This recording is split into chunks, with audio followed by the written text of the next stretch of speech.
Now, in terms of how to set up your diet plan, I recommend using the 3,500 calorie per pound rule and then starting from your maintenance calories. So in order to figure out your maintenance calories, set your calories stable for about a week or two, and then see what it takes for you to actually maintain your weight, weigh yourself every day. And if your weight is stable during that time, then by definition, you are at maintenance calories. Once you go, after a week or two of maintenance, then you can start dropping calories and actually burning fat. Now, in terms of guiding your fat loss phase, I'd recommend you guide things using scale weight. So scale weight is the most accurate measure of this, where, this is actually telling you what's happening to you. So once your weight has been stable for a week or two, then start dropping calories. And in terms of macros, I recommend that you keep your protein up somewhere between 0.72 to 1.0 grams per pound per day as a minimum. And your protein's basically going to stay around the same between bulking and cutting. You probably will end up dropping some protein just because of the decreased number of protein from carbs. So obviously there are protein in carbs and you're going to lose some of that, but you want your minimum to still be around that number. Now, in terms of creating that calorie deficit, you're mainly going to be creating the deficit by dropping carbs and fats. So you are going to, first of all, minimize fats and unnecessary sugars. So basically swapping all of your foods for low fat options is going to be a really easy way, just because fats are very high calorie.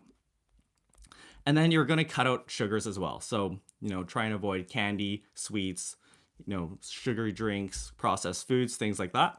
And you're going to replace those carbs with more whole food options that typically have higher fiber, like whole grain sources. So first of all, once you keep your protein steady and then you've cut most of your fats and all your unnecessary sugars, you probably already will be in a deficit at this point. So you can see what happens with that. But the next step after that will be to systematically cut carbs in order to continue to have a calorie deficit. Now, in terms of monitoring fat loss, you are going to have some water weight loss in the first week. So this is a confounder that a lot of people will run into, especially when people start a low carb diet like keto. They will find themselves losing a bunch of weight at once, and it'll actually just be water weight. So, that is actually not fat. So in your first week, some people will actually lose, a couple of pounds of just water. For myself, I will lose around 2 pounds. Some people will lose more. So don't count on the first week of weight loss as actual fat loss.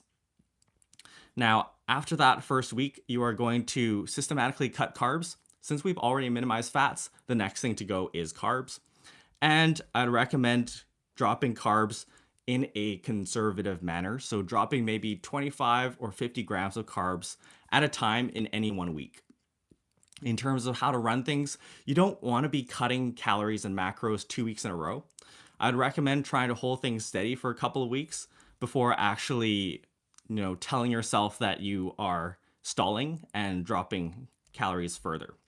So, kind of 25 to 50 gram carb drops every few weeks or so, or whenever you stall. But you don't want to be cutting calories too quickly.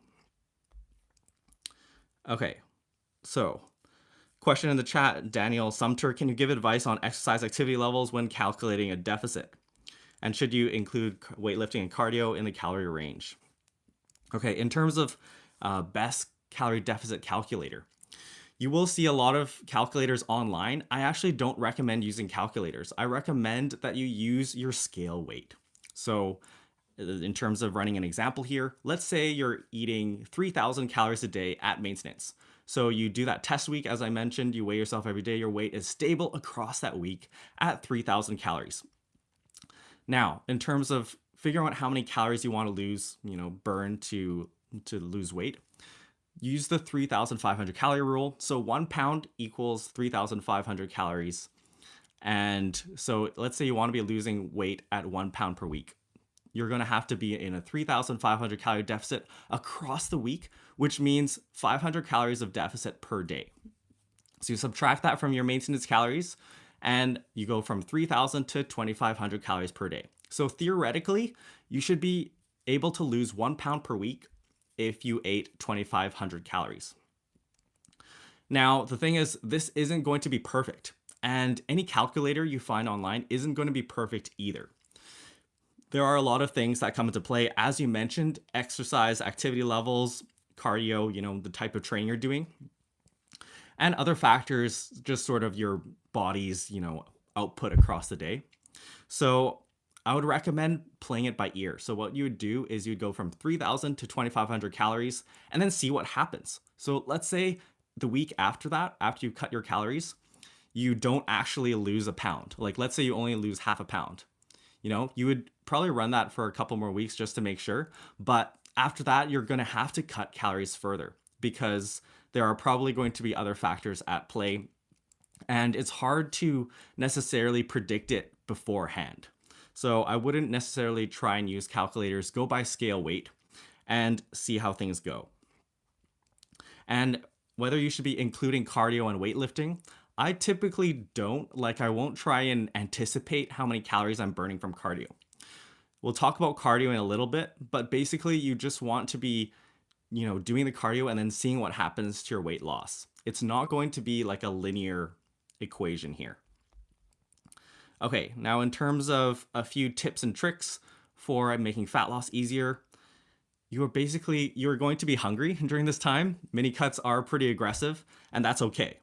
There are a few things that can help you, handle the deficit. So diet drinks are something that's useful to use. Using them when you're really hungry before a meal, or after the meal if you finish your food and you're still hungry. Gum can be helpful. Caffeine is something that's underrated, I think. So I recommend that people save their caffeine for their fat loss phases. And this is what I do. And it really helps because when you're in a deficit, you are just going to feel fatigued and your training performance will probably suffer. So during this time, it's going to be useful to bring in caffeine, which will augment your energy levels and help you to train hard. Being able to maintain your training performance is going to be really important for maintaining muscle and making sure that you're burning fat and not muscle. The other thing you can do is 0-calorie dressings or sweeteners. So this can just make the process easier. So if you're using really low-calorie options, like, for example, plain oats or like plain Greek yogurt, you can add some type of 0-calorie sweetener, which just makes things more palatable. A lot of people will diss the fat loss diets because they're so bare bones and so not tasty. But if you bring in some of these little tools, they can just make things easier. Okay, so here's a question from Daco. Most important thing about body recomposition. In terms of body recomposition, the way to think about recomposition is that it's just sort of a continuum from fat loss. So it's not necessarily that you're doing anything special here. It's just that if you are able to recomp, then you will. So people who are able to recomp are usually beginners, people in their first year of training, people who are returning from a layoff, or people who make a significant change to their diet or training to improve it. So if you meet those criteria, you probably will recomp if you're at maintenance or in a conservative deficit. So if you're a beginner, even if you're in that like 1% deficit, you probably, 1% of your, 1% of your body weight loss per week, you still will build muscle while you're losing fat. It's just that the stimulus in the gym is so new to you, in your first couple of years, that you will still be able to build muscle while losing fat. So basically, in order to recomp, you just set your calories at maintenance or at a conservative deficit, and then just continue to train hard and make sure that you hit your macros correctly, as we talked about before. In terms of the macros for recomp, they're it's basically the same. The most important thing is that you keep your protein up. And then after that, the exact partitioning between carbs and fats doesn't matter as much. Okay, in terms of training and cardio. So in terms of training and cardio, training is going to be really important because this is what makes sure that you maintain your muscle and not lose it. Or continue to build muscle even, as we said with the body recomposition. So people ask me this a lot in terms of what should I do with my training when I'm trying to lose fat. And in general, you want to keep your training the same. The rule of thumb is that whatever build the muscle will keep the muscle, and especially if you're a beginner, you want to be continuing to build muscle. This will be hard at times if you're in a deficit, but that's one advantage of the mini cut, right? Because the mini cut is a relatively short diet. It's not like you're dieting for like 4 to 6 months here. It's going to be over in a few weeks. And if you continue to train hard, you will definitely not lose muscle during that time. Now, in terms of fatigue, so some people will find that if they're in a big deficit, they will, run into a lot of issues with their training. So if you find that your strength is really going down, or if you're just like totally beat up, well, first of all, that might be a sign that your calorie deficit is too large. But the other thing is that you might want to actually make some adjustments to your training. So during mini cuts, or especially later on in the cut, I wouldn't necessarily do this in the first few weeks, but see how it goes. But if you find that in the later phases of the cut, you're really running into issues with fatigue in the gym, you might want to make some substitutions for lower fatigue exercises. So for example, instead of doing, the back squat and deadlift, which are very fatiguing movements, you might try moving to slightly less fatiguing variations. So for example, like a front squat is probably a bit less fatiguing than a back squat, and say a Romanian deadlift is a little bit less fatiguing than deadlifting from the floor. So, you can make those substitutions and you probably still won't lose muscle. However, for the most part, for beginners, especially in their first few years of training, you won't really need to make many changes to your training. And I actually don't make much of a change in my training during my mini cuts. It's only when you get into those really extreme low body fat percentages, like during contest prep phases, when I actually will make those kinds of changes for less fatiguing exercises. Okay, so in terms of, let's see, cardio. Okay, so cardio is a hotly debated thing. People always talk about cardio and the, link it with fat loss. The thing about fat loss is it's all about calories in versus calories out. And as long as your calories out is more than your calories going in, you are going to lose weight. So in order to, burn fat and get into that calorie deficit, it's mainly going to be through diet. Cardio does contribute because when you're obviously doing cardio, you're burning calories, but you can't out-train your diet. So in terms of cardio, I'd actually recommend that people, for the most part, use diet for fat loss. It's going to be a lot simpler to, just track your calories and figure out what is producing your deficit than to try and bring in cardio. The thing about cardio is that it is unpredictable. So we talked earlier about whether you should be counting your activity in your calorie counts. And theoretically you will, but it's tricky because your body will react to cardio in ways that you don't expect. For example, if you suddenly added in like 2 hours of cardio where you just go and walk on a treadmill or something, and you do that all the time, like every day, your body will actually adjust in terms of its activity during the rest of the day. So if you went to, the gym and did 2 hours of cardio, you'd probably go home and without noticing it, you're going to be just a lot more lazy. Like you'll just end up sitting around more, you won't be fidgeting as much.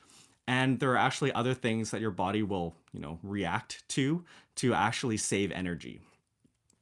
Like things like you won't even turn around as much in bed during the night.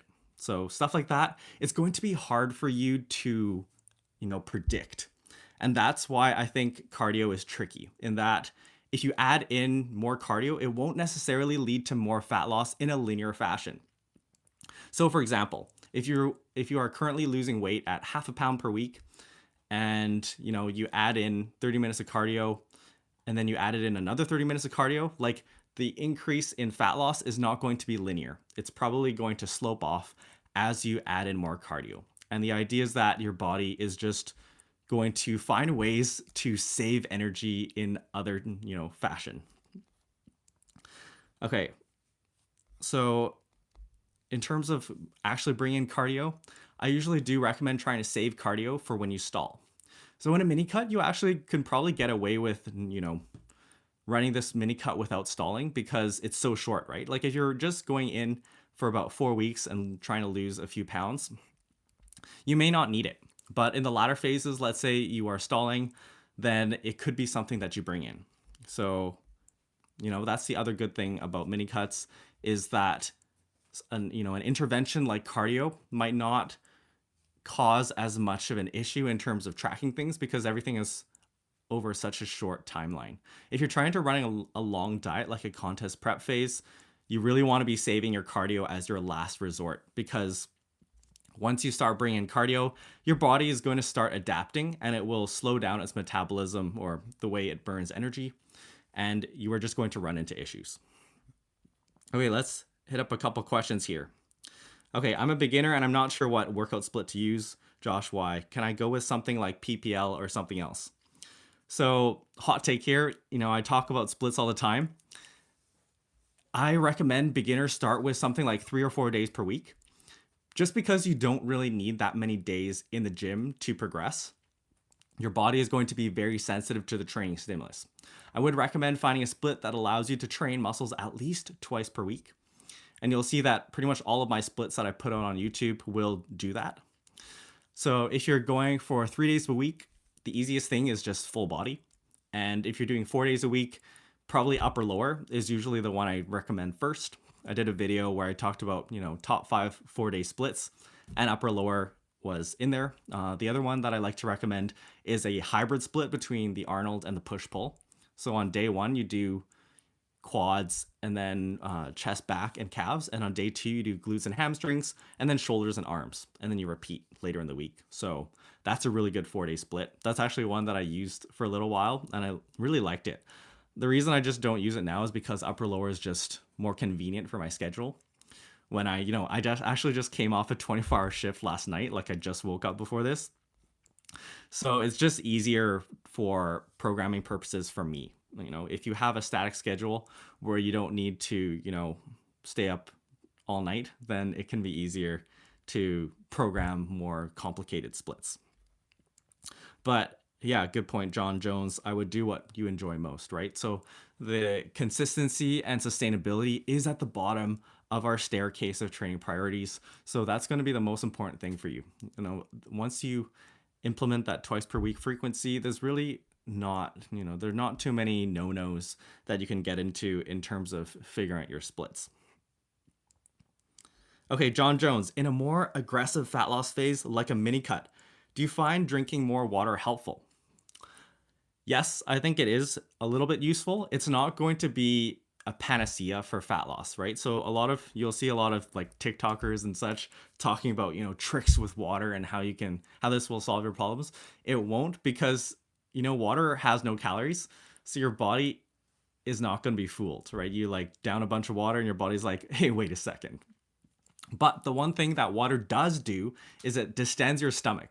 So a lot of satiety comes from us actually having, distension of our stomach to allow us to feel full, like you're physically just full.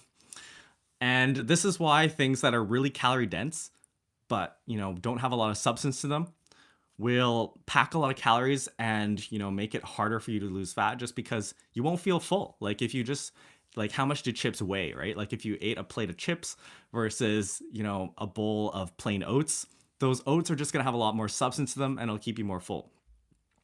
But the thing about water is you can use it in a couple strategic ways to help you like distend your stomach and help you, feel a little bit more full in the short term. So usually using it around mealtime is helpful. So one thing I'll do sometimes when I'm in a big deficit and I'm hungry is I will drink a bunch of water or say diet pop, just in that sort of peri-meal area, like a little bit before my meal when I'm feeling really hungry. And this will take the edge off. And then you won't feel as hungry during a meal. The other thing is that our satiety mechanism takes a little bit of time to kick in. So there's a little bit of lag between when your body is actually full and when you actually feel full. So let's say you ate your meal, like you're in a fat loss phase and, your rations are pretty small at this point, like you're not allowed very many calories. You're probably going to finish that meal real quick and you're still going to be hungry, right? So the trick here is that sometimes your body just needs a little bit of time and you just want to tide yourself over so you're not like going back to the fridge and getting more food. So what I'd recommend is having your meal, and then as soon as you finish your meal, if you're still feeling hungry, then just have a diet pop. I think that's a easy little trick that will allow you to, distend your stomach, and then your body's like, oh, okay, I guess we're fine. You don't have to go back to the fridge and pop it open to grab some dessert or something, or whatever is going to trash your, calorie deficit. So, okay, John Jones, I'm unclear on how much it helps me. I mostly just have to pee more, but I'm dieting slow. Yes, so you'll see a lot of people like just downing liters and liters and liters of water. Like, you don't really need that much. Water isn't necessarily going to fix anything as long as you're not dehydrated, right? So if your pee is, pretty clear, you're probably fine. You don't need to be having, like 10 liters of water a day. Okay, so the Steph by, can you repeat how much I cut from maintenance? The live stream got interrupted. Okay, yeah, so we had some technical issues earlier. So going from maintenance, you want to cut your calories in a way that gives you 0.5 to 1.5% of your body weight lost per week. So let's go through an example here, because you need to convert, pounds of body weight into calories. And as you know, I like to do everything by scale weight. So it's really good to get used to converting between the two. Like, I'm losing this much weight, that means I'm in this amount of a deficit. So as we said, I like to use the 1 pound of fat equals 3,500 calories rule. So that means that in order to burn 1 pound of fat, I need to be in a 3,500 calorie deficit. And if you divide that across 7 days in the week, that means you need to be in a 500 calorie deficit per day. So let's go through a different example here. Let's say you are eating 2,000 calories a day at maintenance. You're a pretty small person, and you want to lose weight at 0.5 pound per week. So your maintenance is 2,000. In order to lose 0.5 pound, you would take 3,500 calories, which is 500 calories per day if you divide by 7. And, that would give you 1 pound of weight loss per week. If you wanted to lose 0.5 pound, then you'd cut that in half. So then you would be in a 250 calorie deficit per day. So that's how you figure out how many calories you should be cutting. But as we also said, this is basically just the first step, right? Once you actually make that calorie cut, what's going to matter is the scale weight. So what happens to the scale weight after that? Like, do you actually lose 0.5 pound per week? Like, maybe you'll lose even more than that. Who knows, right? Like, it's hard to predict necessarily. So if you actually end up losing, more weight, then that's great, right? Like, you might even scale back a little bit on your deficit. But if you don't lose the amount of weight you're expecting, at some point you will need to up your deficit a little bit.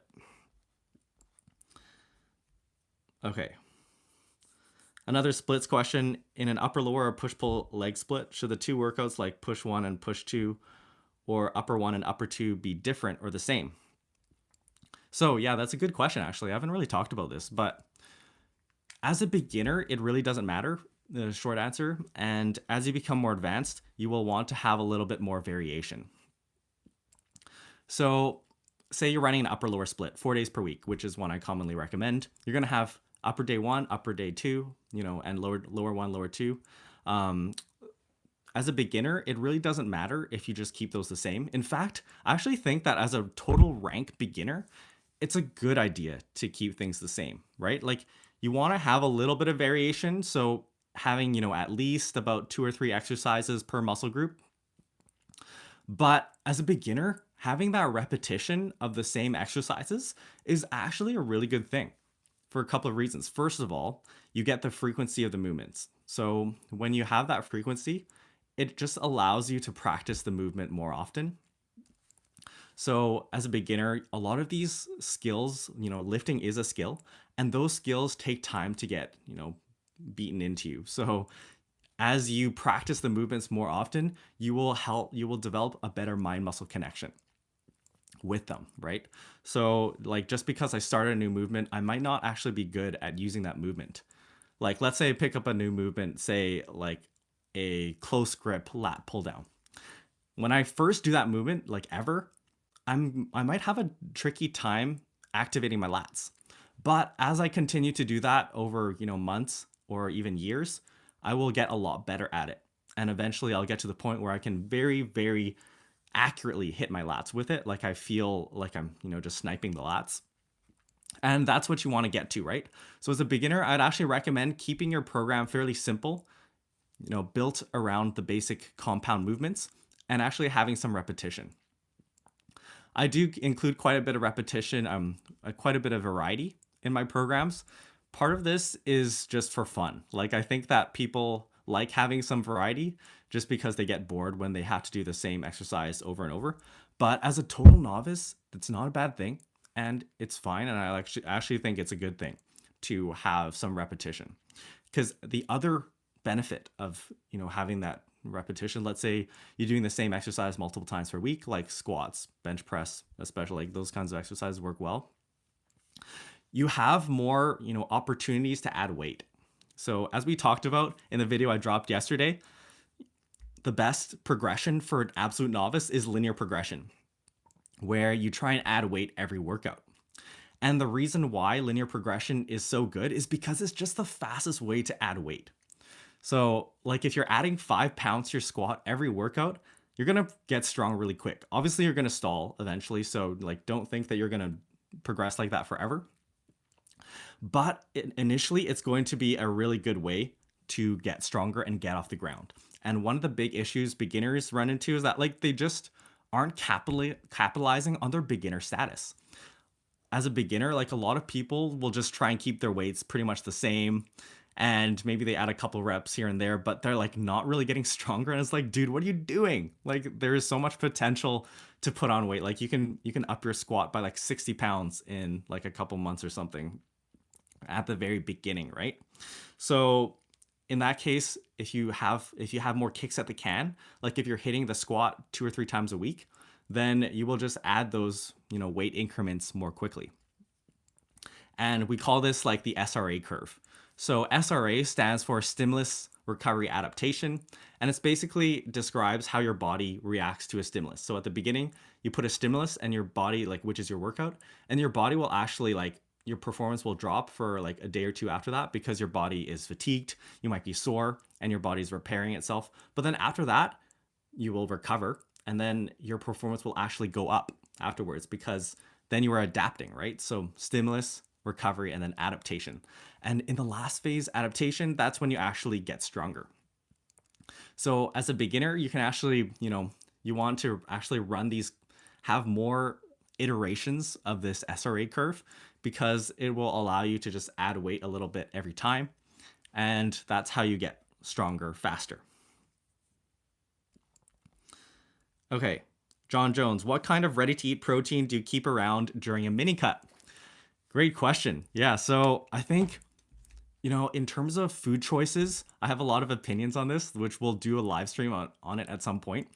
But in terms of, fat loss, I think that selecting, your protein sources and then your vegetable and fruit sources are the core. Like these are the most important elements that you always want to make sure you're securing in every meal, or like most meals.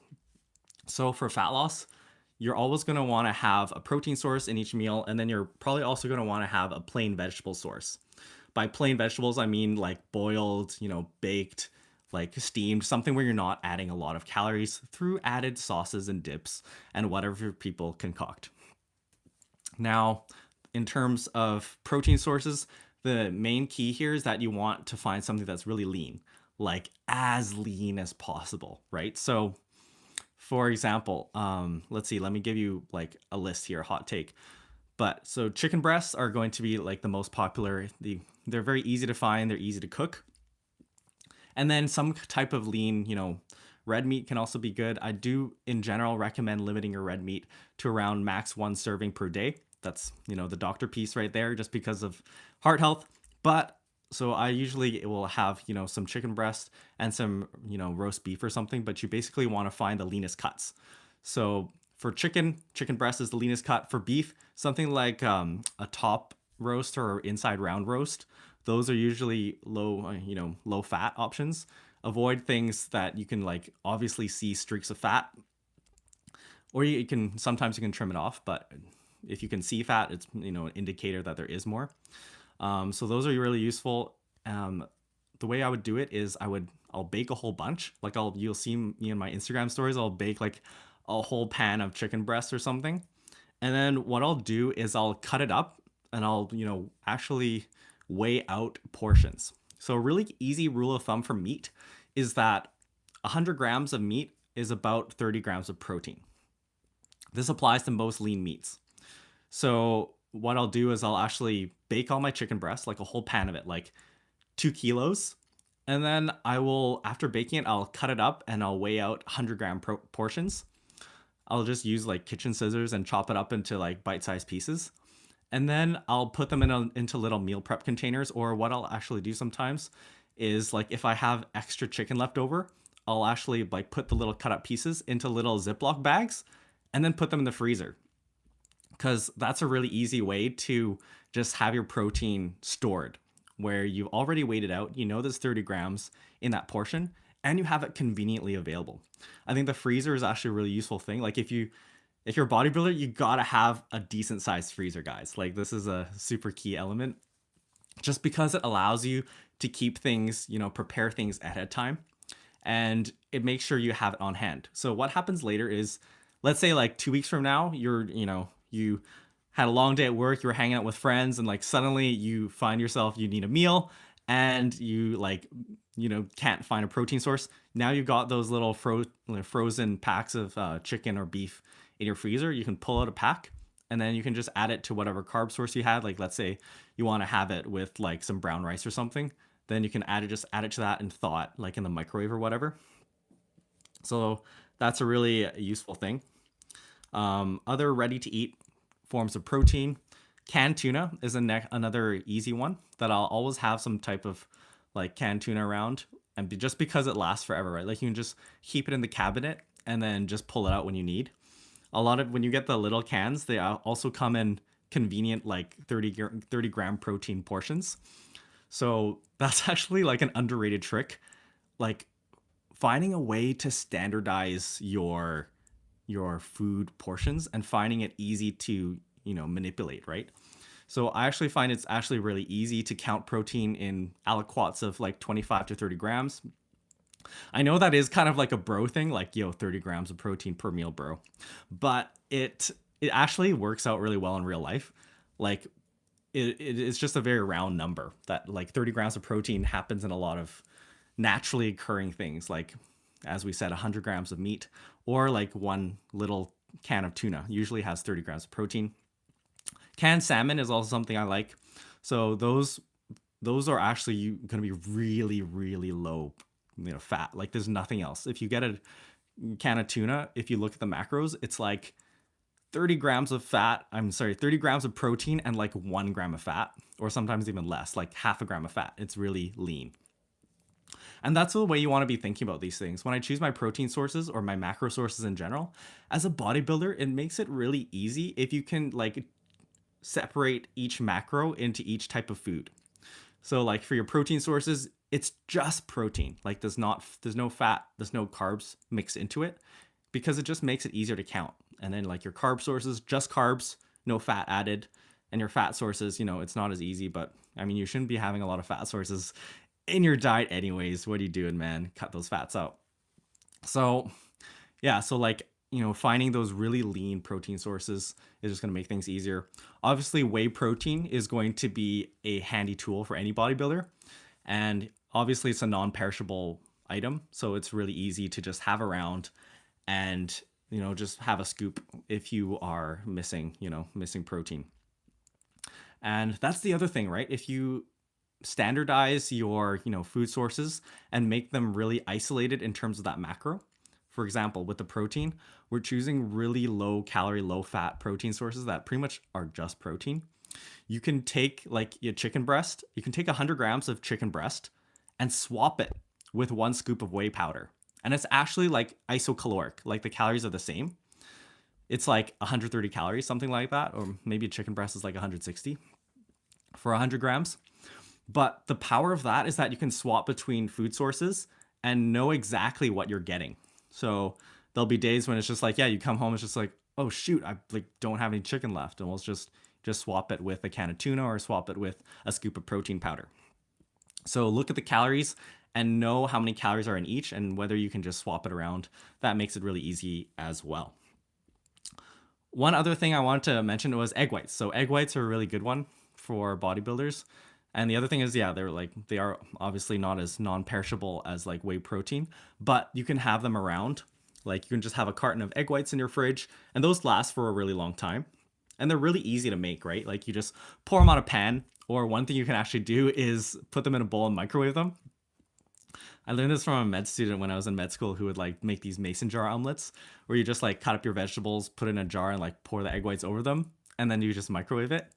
So that's an easy thing to do if you're just a lazy, tired bodybuilder who's in a big calorie deficit. So egg whites are good, and they're really easy to just add like vegetables to, right? So, vegetables are the big driver of fat loss in my opinion, just because they're so low calorie density, and you can easily add in a bunch of vegetables to flush things out and help you to feel full while not adding a lot of calories. In terms of dressing up your egg whites, hot sauce is going to be your friend. So, have hot sauce or whatever like 0 calorie sauces you want to add.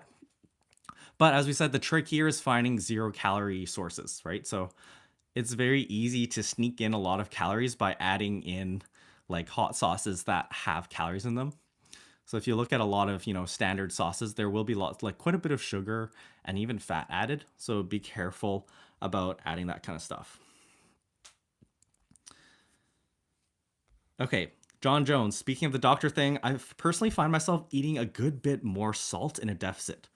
Blood pressure is in check. So I can't give personal medical advice, but in general, I actually find that when people think about adding salt in a deficit, it isn't always that bad a thing. And the thing that happens is often when you go into a calorie deficit, if you follow all the things I recommended up till now, you probably actually will be dropping your overall salt intake. And this is just because you're just eating less, right? So if you are dropping your overall portion sizes, you're probably going to be cutting quite a bit of salt from just everyday foods. And the other thing is that you're probably going to be cutting out all your processed foods. As I suggested, you should be cutting out, trying to avoid processed foods just because they aren't as calorie, as satiating. They have more calories in them. So when you cut out those processed foods naturally, you will actually drop quite a bit of salt. So I actually don't find it a problem that people add a little bit more like hot sauce or something when they're cutting, because it actually probably evens out. The other thing is a lot of food, a lot of salt will come in the form of restaurant foods. And when you're in a deficit, you probably want to be avoiding eating out for the most part. You still can, as long as it suits your macros, but you probably won't be doing it as much. Okay, ADM, what are the most common mistakes that keep us from developing a flat stomach? Okay, so belly fat is a common, hot topic in bodybuilding. And right up front, you can't target belly fat independent from other fat necessarily. So I really wouldn't, aim to just be burning belly fat. You want to be thinking about losing fat in general. And belly fat is obviously just the most obvious one. But the thing is, when you store fat, you store it everywhere. And everyone stores fat in a different way. So for some people, the fat will just go straight to their belly. For some people, it will actually layer on top of their upper body or other areas like their legs. And the sneaky thing about body fat is it will actually insinuate into your muscle fibers. It'll sneak inside your muscle fibers and it'll actually make your muscles look bigger. So the thing about bulking is people think that their arm circumference is getting bigger, therefore I must be getting huge, bro. But the thing is, a lot of that actually is added fat and it's just sneaking inside your muscles. So what I'd suggest is, just aiming to lose fat in general. The fat will eventually come off your belly. Now, this is something that you won't know until you actually do. So for some people, they will lose their belly fat right away when they start dieting. It'll be one of the first things to go. But for most people, especially men, the belly fat tends to go later. As men, we tend to store fat around our midsection. I know it sucks, but that's how it is. So you're actually going to like end up losing the fat on other areas first. Like you'll lose the fat on top of like your chest and your arms, that kind of stuff first. So just my advice would be to be patient, because belly fat will probably come later. But just continue in that calorie deficit, continue to train hard is the other thing. So you want to make sure that you're maintaining your muscle or continuing to build muscle. Because if you just throw yourself into a calorie deficit and you don't train, you're probably going to you'll probably lose muscle eventually. And that is not going to be a good thing, right? Like you're going to be losing muscle, and not like you won't even lose your fat, right? Because muscle's easy for the body to burn. Okay, John Jones, with respect to protein shakes, have you tried a milk frother for mixing? Changed my life. Yeah, no, I haven't. Milk frother, yeah, sounds interesting. I'm very minimalist in terms of my protein shakes, just because I'm so short on time. But yeah, so I'll basically just throw it in. I'll just mix it with water. With my protein or with shakes in general, I recommend just trying to keep things, as simple as possible. I'd probably avoid adding a lot of other ingredients to protein shakes. So like people will make their smoothies where they add in fruit and stuff. I'd recommend in general avoiding liquid calories. I know I did recommend whey protein as a convenient protein source for cutting, but yeah, in general, we'll touch on this now. I usually try and avoid liquid calories. And the reason is that your body has to break down, food in order to extract the calories, right?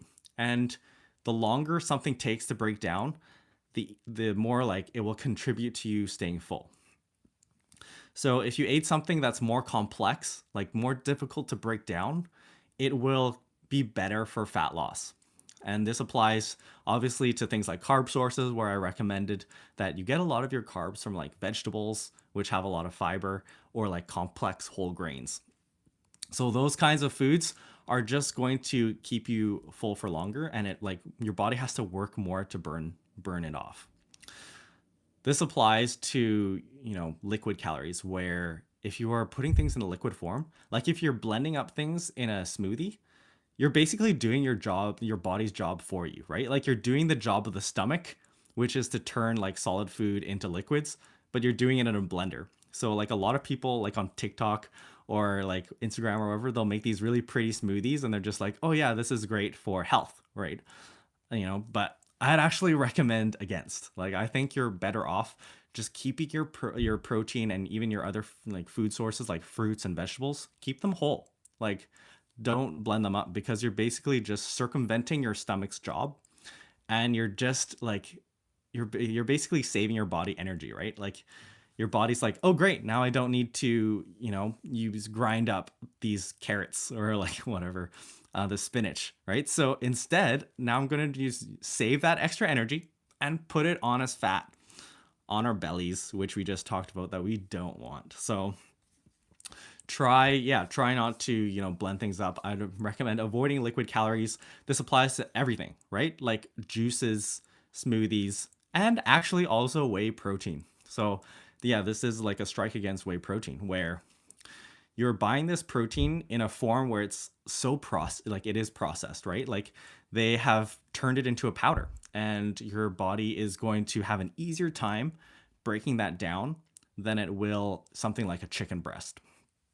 So if possible, I actually would recommend sticking to mostly whole food protein sources. Like I would actually limit your whey protein intake during a cut. I will, have a couple of scoops when I'm, cutting, just out of convenience.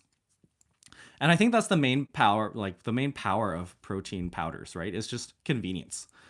They don't have like a whole lot of nutritional value. So I would, recommend trying to enforce, whole solid foods. And when things get really tough for me in a deficit, like when I'm in the latter stages of a contest prep or something where I'm really shredded, there will be days when it's just so hard for me in a deficit that I will actually replace my whey protein with solid protein sources. So there'll be some days like near the end when I will just stop having whey protein, and instead I will just have like more chicken breast or like a can of tuna or like some roast beef.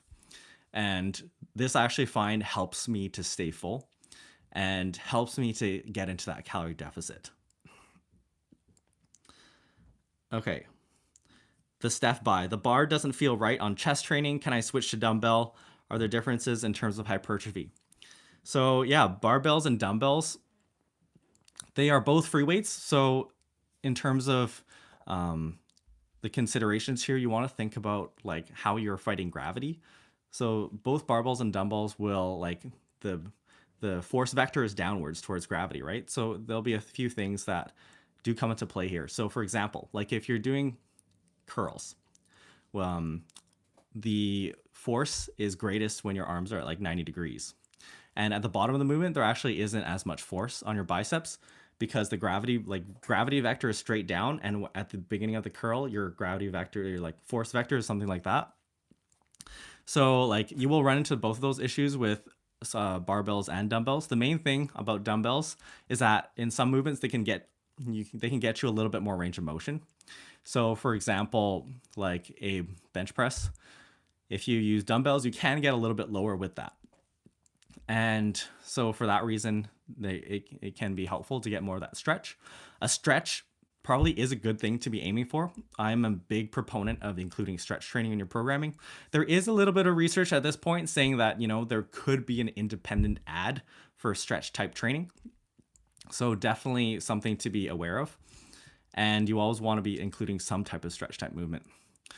But yeah, so dumbbells can help you get a bit more of a stretch. And the other thing is that dumbbells just give you that isolation between the two sides, right? So like people are really scared about developing imbalances, and you know, people will put out all these videos on how to fix imbalances. I don't think it's going to be like that massive an issue as long as you're having good technique.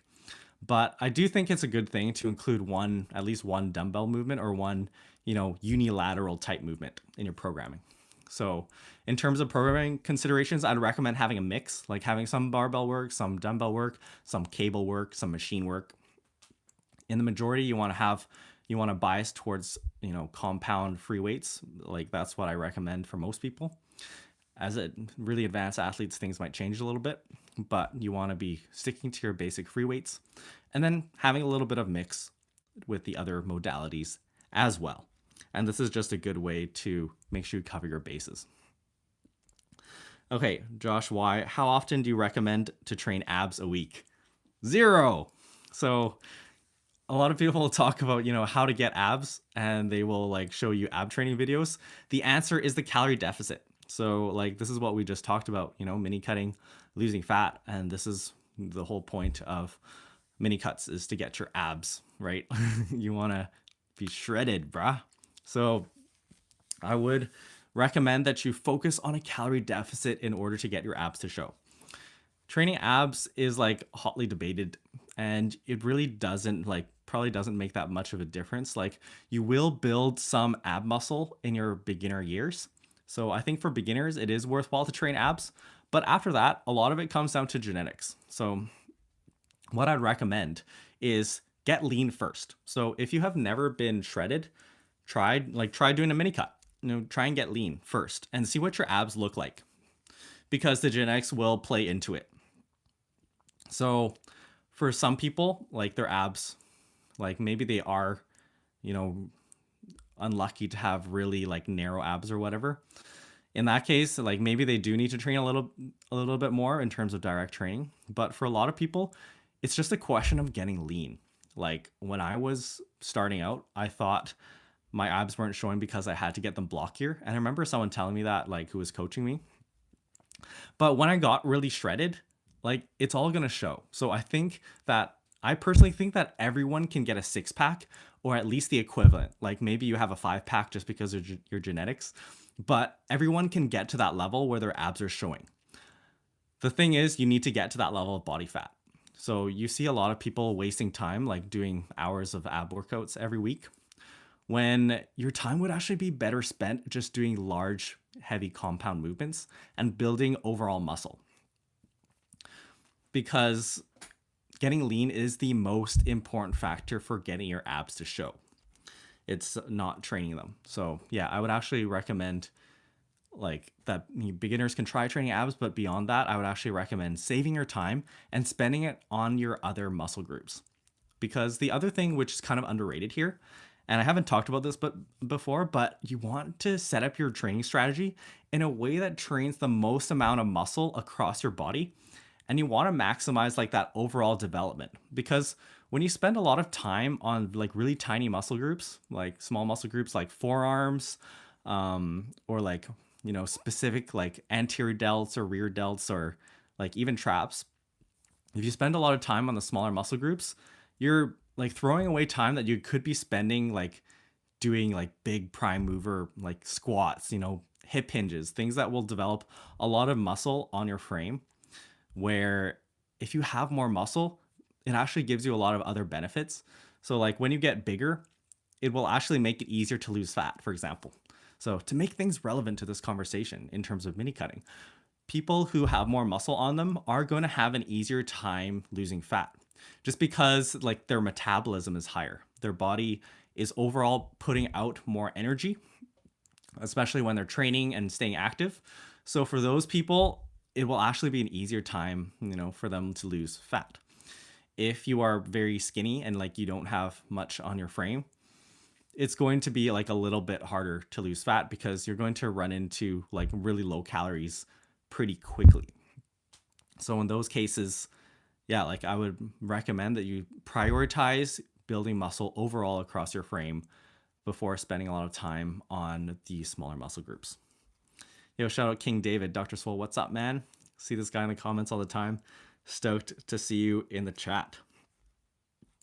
Okay, ADM.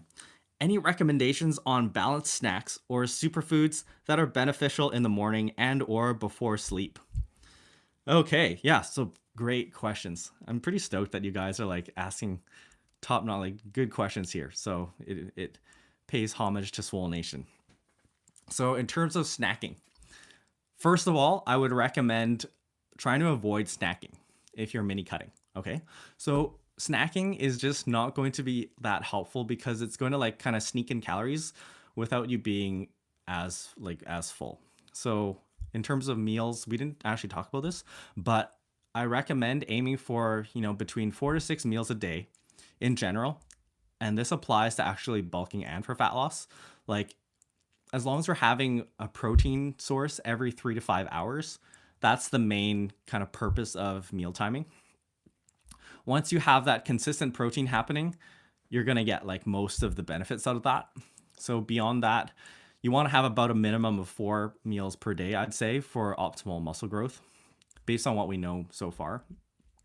The upper limit is more of like my personal recommendation just because I don't want people like having to eat all the time. But yeah, beyond that, like I don't think more meals are like really going to help. So in terms of snacks, like basically try and amalgamate your food into your main meals and try to avoid snacks for the most part. In terms of if you are going to have snacks, I'd recommend building them around first protein. So like you want to, obviously, if you aren't having the protein every 3 to 5 hours or so, you'll want to do that. But then after that, add in a vegetable source. So if you are in a deficit, you're probably going to be hungry all the time, like as a default, you are going to be hungry.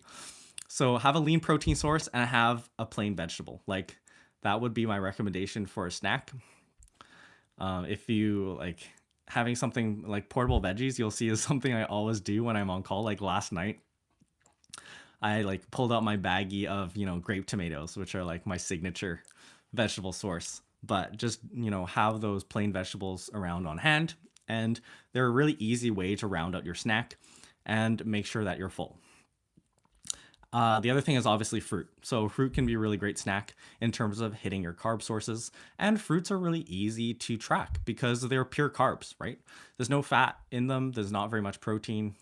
So it's really easy to like throw your meal together, right? And that's what we were talking about in terms of having food groups where like you're really targeting one macro. This is like just helps out for math reasons. So for me, like as a rule of thumb, like fruit, one piece of fruit is usually around 25 to 30 grams of carbs. And that makes things really easy, right? Because when you start counting things in terms of, I like to count protein in terms of like 25 to 30 gram portions. And then I like to count carbs in terms of 25 and 50 gram portions. And this makes it really easy, right? Because if you take like a banana that would have like 25 grams of carbs, that's 25 grams of carbs. And little trick here is that protein and carbs are basically interchangeable in terms of calories. So like 1 gram of protein is 4 calories and 1 gram of carbs is also 4 calories. So you can actually kind of like mix between the two. And this is one little trick where like if you make sure your protein is a little bit higher than your absolute minimum, then in a pinch, you can actually swap out some protein for carbs and still be fine. So like, here's how I do it. Like as I said, I usually recommend having at least 4 meals a day for optimal muscle growth and optimal muscle retention. But like I will actually do 5. So I'll do 5 meals a day and I'll have 5 protein, sources, and I'll have it in a way where my protein count is a little bit higher than what's absolutely necessary. So as we said, our absolute rock bottom for protein is something like 0.7 grams per pound per day. And I'll actually aim for something like 1 gram per pound per day. I know that's the bro rule, but like it actually helps because of this. Your protein intake at 1 gram per pound per day is actually above what you actually need. So the power in this is that if I dropped 1 meal, suddenly now I'm at 4 meals and I'm still above my minimum protein requirements. So what this means is that I can drop 1 meal or like convert it to something else and not worry about it, right? So once I know that my minimum protein is hit, I can swap my 5th meal. Like my 5th meal, let's say my 5th meal was supposed to be a whey protein shake and a few like vegetables.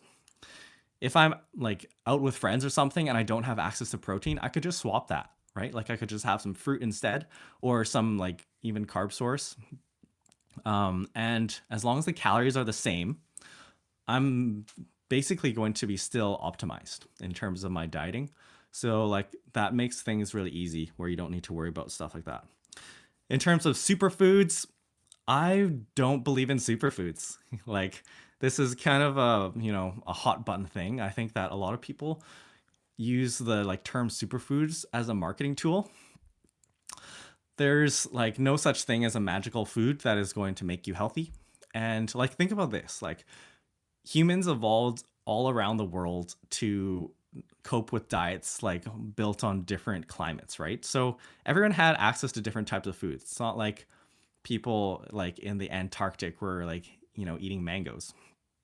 So like I think that people can do great on a vast variety of different foods. The main thing that I would recommend is that first of all, you focus on having nutrient rich foods. So like easy rules of thumb would be obviously to have a good balance of fruits and vegetables. Things of different colors. So like eating fruits and vegetables that are different colors is just an easy kind of rule of thumb. And then having a variety and rotating things. That is the key to, overall health from diet, in my opinion. So, just having just because you eat a lot of fruit, if it's the exact same thing, like if you ate 5 apples a day, like for your entire life, I don't know, like that wouldn't be ideal because you're just missing out on a lot of other kind of nutrients. So what I'd recommend is having a few fruits and vegetables that you rotate through. And it doesn't have to be like every day or even every week, but like every few weeks, try and rotate your food sources. So like what I'll do is I'll kind of like fall into a little groove with my food choices where it's just like, yeah, like the last few weeks I've really been enjoying having Greek yogurt and granola and like some fruit added to that. So that's kind of what I'll do for a little while. And then when, I feel like trying something else, then I'll just kind of like shift my diet onto something else. And as long as you're hitting your calories and macros, you're going to be fine in terms of a bodybuilding standpoint. So yeah, just make sure you mix things up periodically. Okay, no. Hey doc, sorry if you answered this, but how much cardio do you do in a cut, if at all? Yeah, good question. I didn't actually talk about this too much. So at the beginning, we said that we don't want to be like invoking a whole bunch of cardio at the beginning. And the reason is like you will get more predictable fat loss using diet. So I would recommend that most people just start off with diet in order to lose fat. But in terms of cardio, this can be a useful tool later on. In terms of how much, generally, like we're supposed to recommend 150 minutes of light cardio a week in terms of just heart health. So yeah, so that's just like a general kind of medical recommendation. But beyond that, like you don't want to be adding a whole bunch. So I'd recommend actually trying to minimize cardio. So like the other thing we didn't talk about is, fatigue costs. So I actually want to do a live on cardio because I think that will get a lot of, value out. But the thing about cardio is that it costs you fatigue. Like cardio is basically training, and it is a relatively lighter form of training if you're doing something of a light modality like walking or elliptical or maybe swimming. Well, I mean, swimming can be pretty intense as well.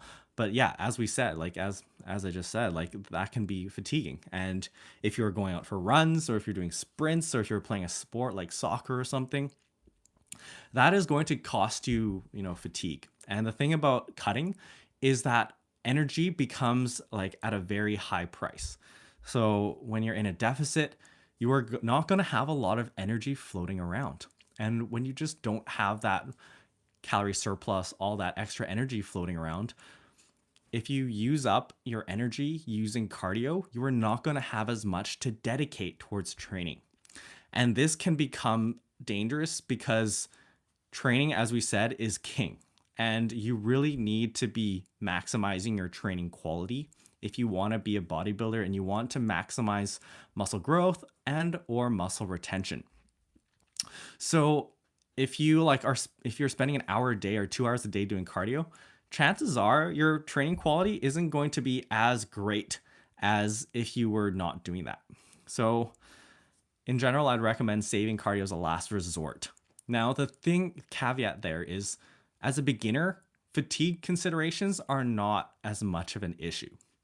So if you're just starting out, the thing is you're just not lifting very much. Like if you're squatting, I don't know, less than 2 plates, like that isn't just isn't very fatiguing on a grand scale of things, right? So like if you think about your trajectory as an athlete, when you start off, maybe you're squatting like 1 plate, and like a few years from now, you're going to be the same like height and body structure. But let's say, you're squatting like 2 or 3 plates, that's going to be significantly more fatigue cost. Even though like you're still the same person, your training is going to be more costly later on. So as a beginner, since you're not lifting as much weight in general, you actually don't need to worry as much about the modality of cardio or like even as much how much cardio you would put in. So if you're an absolute beginner, like you could get away with putting in more cardio. It's not a bad thing. But as you become more advanced and fatigue becomes an issue for you, then in that case, you will want to be careful with how much cardio you put in. So that is a little bit of a nuanced answer. It's not necessarily black and white. The Steph by, white bread is healthy. It has a really bad reputation.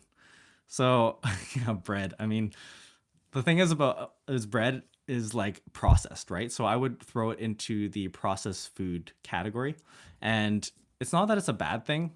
Like I think having some bread is fine, but overall it just like doesn't have as much basically like nutritional value, or it's just not like as useful a thing for like bodybuilding in general, well, especially for cutting, right? Like for purposes of today's discussion, you really want to be focusing on having the least amount of processing in your foods as possible. So if you swapped out white bread for like oats or some type of whole grain source, you're probably going to be more full afterwards, right? Because if you think about it, white bread is basically like the most refined form of grains. And if you think about it, it's like putting it into your body and your body just burns it up immediately. Like it'll be very easy for your body to convert that into the simplest form, which is just like sugar. But if you took something that was more complex and had a lot more fiber, then it will slow down the process and it will just keep you more full for the same amount of calories. So in summary, there's nothing necessarily wrong with having some white bread, but I would say like just minimize having it just because it doesn't play very much of a role in what you need. If you're bulking as long as you hit your micronutrients through fruits and vegetables, then having more processed or refined carbs is like going to be fine, because you like, for a lot of people, they actually will need those calories, myself included. Like, it's hard for me to eat a whole bunch. Like, I can't get into a surplus if I'm just eating like fruits and vegetables and like really, really complex carbs. But, on the other hand, a lot of people will still let their weight get out of hand if they have a lot of processed carbs. So yeah, things to consider. Okay, Josh, why is it bad to combine fats and carbs? A lot of people say that carbs spike your insulin and then the fat gets stored in your body. Okay, so insulin and carbs and all these complex things, people will invoke a lot of bro science on the internet, right? Where they talk about insulin like they know what it does, right? Like, and I'm not gonna lie and say that I'm an expert here either. But the thing is that like people overthink this. And I really like just want you to think about the calorie intake, the macro intake of the foods that you're eating. And then basically the like quality or complexity. So fats and carbs, let's like basically look at the qualities of these two macros. So carbs are going to be an easy form of energy storage, or like an easy form of, energy for your body to use for training. So I think carbs are very useful for fat loss, because it's just going to be the first thing your body uses for energy. And as we said, you want to maximize your training quality. So I think that trying to preserve carbs as long as possible in a diet is a good thing. And that is why I recommend cutting out fats first.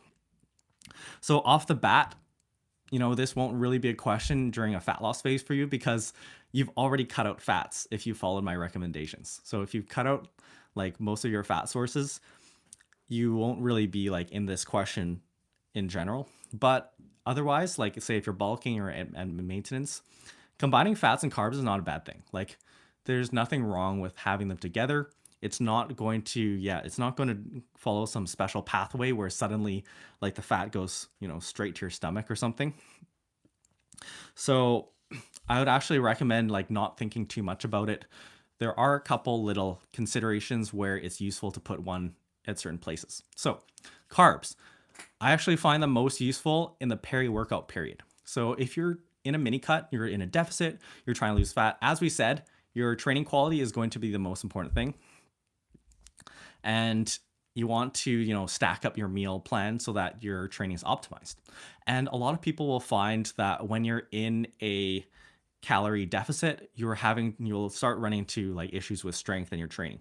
So in this case, I would usually like to have my carbs pushed a bit more to the peri-workout period. So my pre-workout meal and my post-workout meal will usually like have a bit more of my carb intake.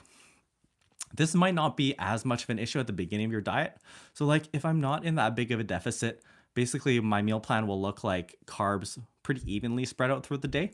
But in the latter stages of a diet, like a contest prep or something, when my carbs are getting really low, there have been times when my carbs are at like, 150 grams a day or 100 grams a day. In those cases, like you're going to put your carbs right around your workout. So if your calories are really slim, then I would put all my carbs in the pre and post workout meal. And this is just going to help you maximize the effect from training. Fats, on the other hand, don't have that much of a role in terms of training, because your body just doesn't use them as easily. So what I'd recommend is if you're going to have more fat, is putting it at the end, like last meal of the day. That's what I like to do, especially when bulking, because when I'm bulking, I have more fats around. If you're in a mini cut, like you're not really going to have those fats to play with. But if you do, I would put them in the last meal of the day, because it will just slow down the digestion of that last protein bolus, right? So as we said, you want to try and have a little bit of protein like kind of simmering out throughout your bloodstream throughout the night. And that is just going to make sure that you maximize muscle growth, or at least help you to retain muscle. So if you are going to stack your fats, like the thing is, if you have fats or fiber mixed into that last meal, that pre-bed meal, it's going to slow down the digestion. And if you slow down the digestion of that last meal, it will slow down the release of protein and theoretically help you to have that like steady amino acid source throughout the night. This isn't super well studied. Like, I don't think that this is like life or death to hit. So like, don't stress too much about it if it's not something you like to do, but it's something that theoretically could help. On the other thing is that having, a more complex protein source or like a slower digesting protein last thing at night can be a good thing. So this is where casein comes in, right? So like, as a bodybuilder, I don't usually have casein like when I'm bulking because of the reason that I just mentioned, that I will mix in my fats into my pre-bed meal. So like, you will automatically have slow digestion across the night just because of that. But when I'm cutting, I don't have those fats to play with, right? Like, I don't have any calories left. So by the time I get to the end of the day, it's just basically a whey protein shake or a protein shake and some plain vegetables. Like, I'll cut up some, cucumber and dip it in vinegar, or like something very, very low calorie. And that is not going to slow down the digestion as much necessarily. It still will because there's fiber in it, but I will like actually swap for casein when I'm cutting. So I think in a mini cut, I do think it's like worth a shot to try casein before bed, just kind of theoretically. Okay. Let's see, King David. I normally have 3 big meals and 3 snacks consisting of protein bars and shakes. Does that work too? Yeah, I think that's fine. So as we said, like 4 to 6 meals a day. So like, you're hitting 6 meals a day. I think you're right in that optimal zone. And the idea is that you want to have some protein in each of your meals. So like, if you're aiming to have some protein source in each of the meals, that's going to be fine in terms of your, ideal like nutrition for bodybuilding. I think I usually do try and like spread out my macros pretty evenly throughout my meals, but obviously some meals are going to be bigger than others. And a lot of this will have to do with what allows you to train the best, right? So some people would rather have lots of calories before and after workout because it helps them perform, especially in a cut. But some people, would rather train more fasted, or if like they don't have as much of a full stomach because they just feel lighter on their feet. So in that case, then they would probably want to stack less calories around their training. So play around with it because that does come into effect. Okay, boxer fence or high protein also helps with satiation. Good point. Yeah, and I was actually going to mention this, but didn't get around to. But protein is a very satiating macro. So a lot of people will find that if they up their protein a little bit, it will actually help them lose weight, like inherently. Just because the body will, feel a little bit more full for the same number of calories. And I think that's another reason to make sure that your protein stays up during your mini cut. ADM, what's your advice for post stretching? So I assume that you're talking about post-workout stretching. I think that having a little bit of stretching is not a bad thing. I don't think it's that necessary for us as bodybuilders, because if your main goal is aesthetics, especially if you are kind of using conventional, gym type movements, it's just not very dangerous. Like, I, used to run track, right, for varsity, and that is like max speed sprinting is probably the most dangerous, one of the most dangerous things you can do without a lot of like special equipment.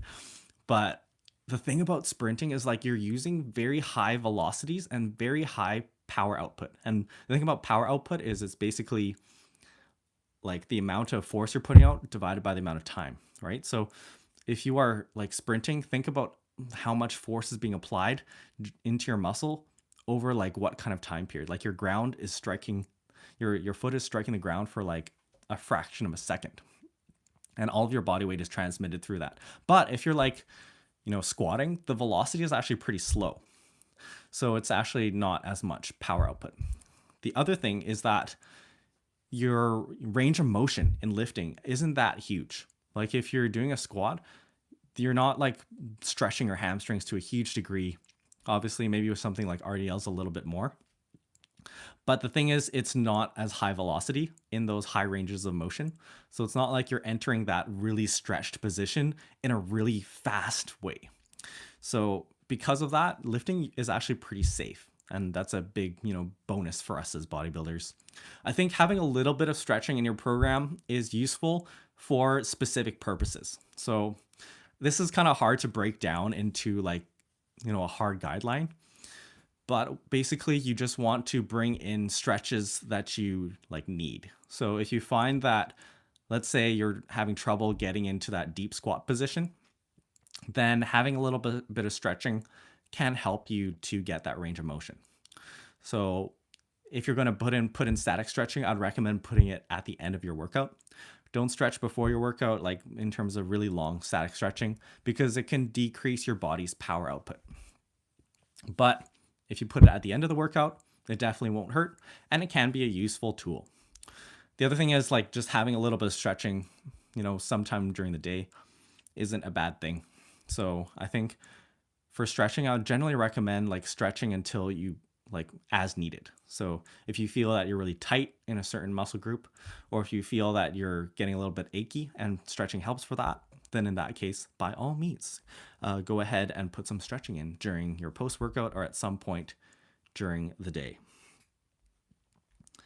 Okay, JMCA does lifts. Yo, shout out to my comment warriors. Like I see you bros in the comments all the time, so this is sweet. How much strength should you expect to lose during a cut? That's a really good question. So I think this is actually one thing that like a lot of people run into issues with, where as soon as they start to lose a bit of strength, they like run away and stop the diet, right?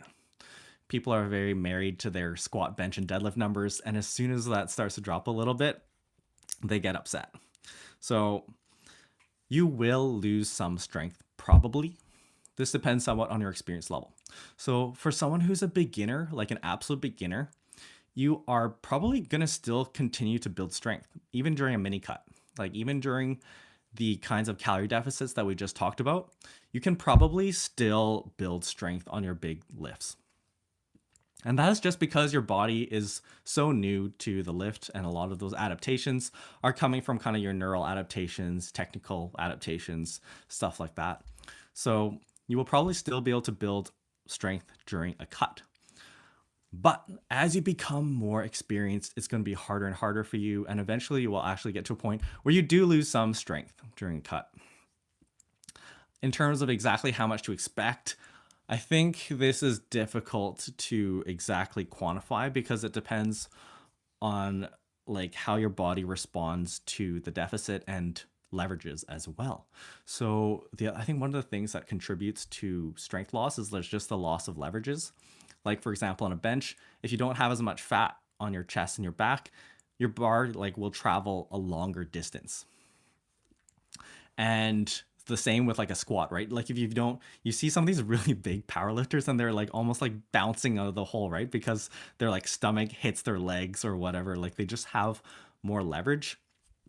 And the problem with fat loss is it's a double-edged sword. So as your leverages are decreasing, like as your bench press range of motion increases, the problem is that the extra range of motion you add is the hardest part of the movement, right? Like you're getting lower into the stretch and the bottom of the movement, the hole, is the hardest. So it will like actually snowball a little bit. Like as you get skinnier and skinnier, you will lose more strength. So it depends on how aggressively you're dieting and how lean you're actually getting. So yeah, this is hard. Maybe something like 5 to 10% ish. Like this is, something that isn't easy to quantify, but you don't want your strength to be dipping like a whole bunch either. So the other thing to look about is kind of like the velocity of your strength loss. So if you find your strength precipitously dropping, like really, really fast, then it might be a sign that your calorie deficit is too steep. So I think a little bit of this is just experience, knowing yourself and knowing how quickly things go down. I think during a mini cut, one of the big advantages of the mini cut is that it's very short. So due to the fact that it's so short and aggressive, you actually should not expect to lose as much strength. So for example, if you're doing like a 3 or 4 week mini cut, like there are times when I won't lose strength at all, right? And I'm losing fat at a pretty aggressive rate. And my goal is usually at a more advanced level is just to maintain strength. So I think it's very feasible, even as an advanced athlete, to maintain your strength during a mini cut, depending on how long it is. If it becomes longer, then you might start to lose strength at the end. Okay, John Jones, great questions from this guy. Have you tried non-linear dieting on a day-to-day basis for the higher workout or day before workout carbs? So basically, he's talking about carb cycling. And this is a great subject to talk about because people ask about it all the time.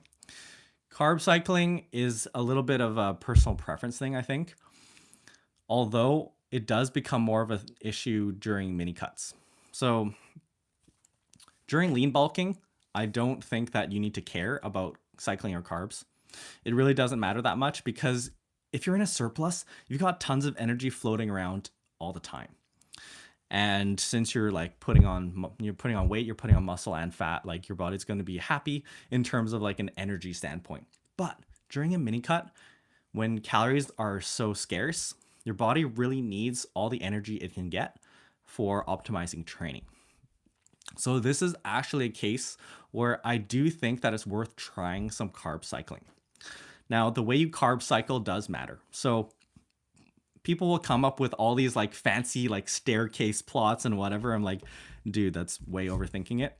Basically, the way you think about it is you want to have a few more carbs on the day of your training, like peri-workout, or like actually, as you mentioned, biasing a little bit more of the carbs for the day before the workout. This will depend on how your body responds to it. So like personally, I would like having a few more carbs on my training days. I don't always do this, but oftentimes like in dieting, I actually will have like a few more carbs on my training days. And as long as you're in the overall calorie balance across the week, hitting your calorie deficit, you will lose weight. But the way you partition it throughout the days is a little bit more up to interpretation. So I would actually recommend, trying to have a few more carbs on your training days and see how it affects your training. Some people won't find that it matters at all. So in that case, it doesn't matter. Like just have even Steven across the week.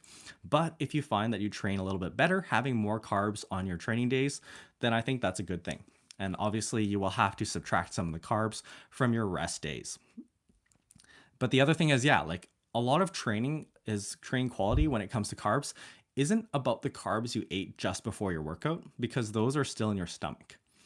But it's more about the carbs that you ate like the day before, because your body stores carbs as glycogen, and then it stores that kind of in your muscles. And that storage process happens like across the process of, scale of days. So it's something that you can store up carbs for a few days. And like that is more what is affecting your workout performance than necessarily the carbs you had just before. So you should also think about like what you're eating the day before your workout and see how that affects your training performance. Okay, Josh Y, does the GI of foods matter, or is high GI carbs fine? So GI stands for glycemic index, and it's basically like an estimation of how complex a carb is. So I like this basically just ties into what we are talking about earlier. You probably do want to have more like low glycemic index foods, which are basically, carbs that are just going to digest more slowly. So if you find like a chart of GIs, something like white rice or white bread is going to have a very high glycemic index. So you probably want to be shooting for lower glycemic index stuff. So things like oats or like sweet potatoes, stuff like that, that is just going to digest a little bit slower. So I actually do think it does matter. And the reason it matters is because of satiation. So if you eat lower GI carbs, you're just going to stay full for longer for the same amount of calories. And this will just make it easier for you to adhere to. That's not to say that you like can't still lose weight using, very simple carbs. Like there are people who will still like drink pop and stuff during their cuts, but this is not advisable because it's just going to be tougher. Like these are some, more advanced bodybuilders who like are very disciplined, right? So I'd say just make it easier for yourself. Just try and shoot for complex carbs. Okay, King David, would you recommend stretching to help joints reach full range of motion during lifts? Yes, actually. Yeah. So we talked about how, if you have trouble getting into a deep squat position, then I actually think that, stretching a little bit will help you to get into that range of motion. And it's a good thing because when you can get that range of motion, you're going to be able to get more gains out of your workouts. The way I like to think about range of motion for lifting is think about, I always talk about volume as sets times reps times weight lifted. But I think the other variable to include is range of motion. So if you think about it, like volume is basically just an estimation of the total work that your body is doing. So the thing is, like, if you did think about, a bicep curl, where let's say someone is doing bicep curls with 30 pounds and they're just doing partials, like half range of motion. What if you did the same curl with 30 pounds using like twice the range of motion? You're basically pushing the weight through twice the amount of space. And if you think about it, like if you think about, work as like force across distance from physics, that will actually, increase the amount of work output that you're putting out.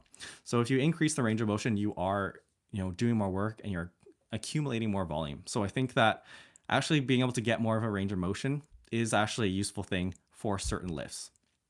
Like it doesn't apply to everything, but for some things like the squat, I think it is a good thing. Like squat, leg press are a couple examples where I really do think it's a good thing to get into that deeper range of motion.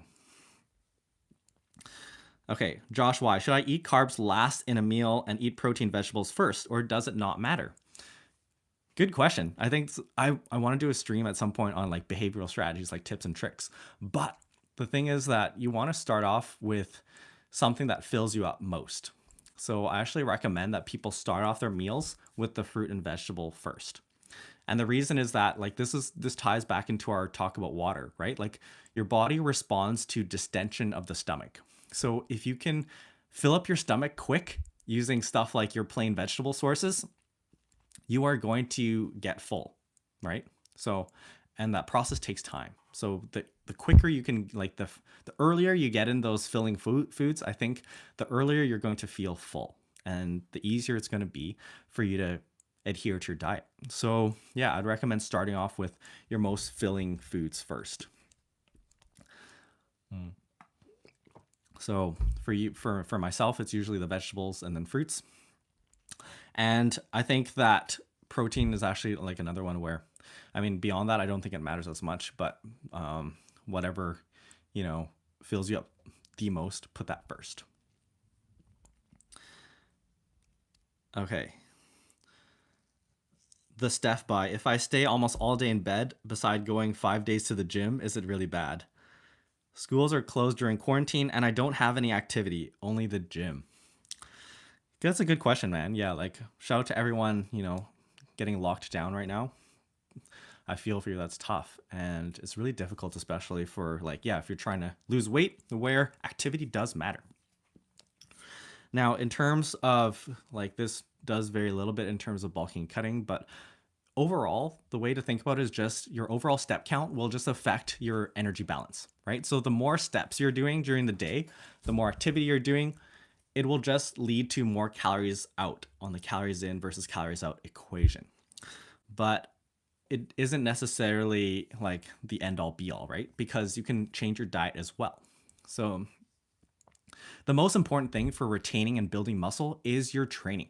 So as long as your training stimulus is there, you will, continue to build or maintain your muscle.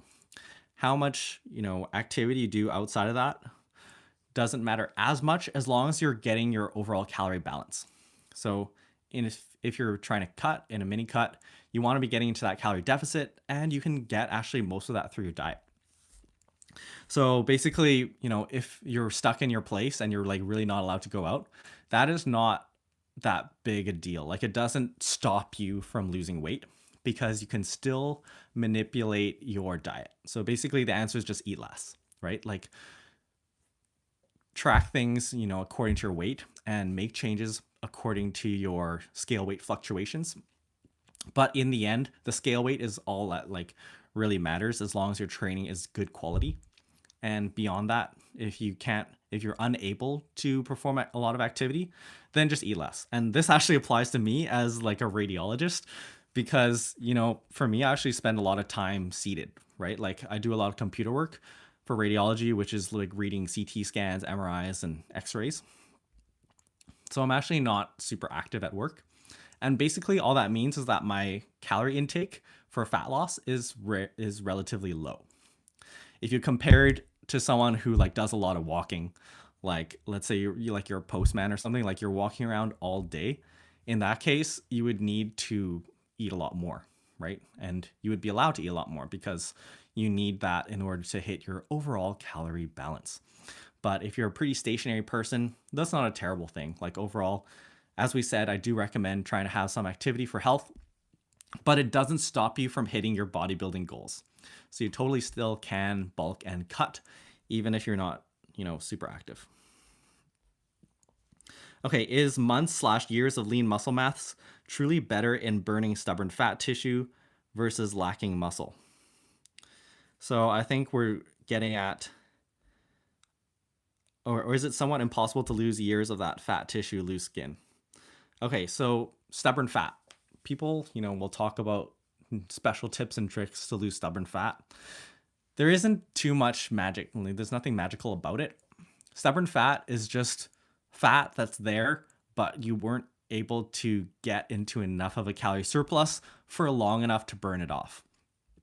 So like a calorie is a calorie and fat is fat. So like burning, 1 pound of fat should theoretically take the same amount of a deficit, whether it's like your stubborn fat or like your quote easier fat, right? So when people talk about stubborn fat, it basically just means that they weren't able to diet hard enough or long enough.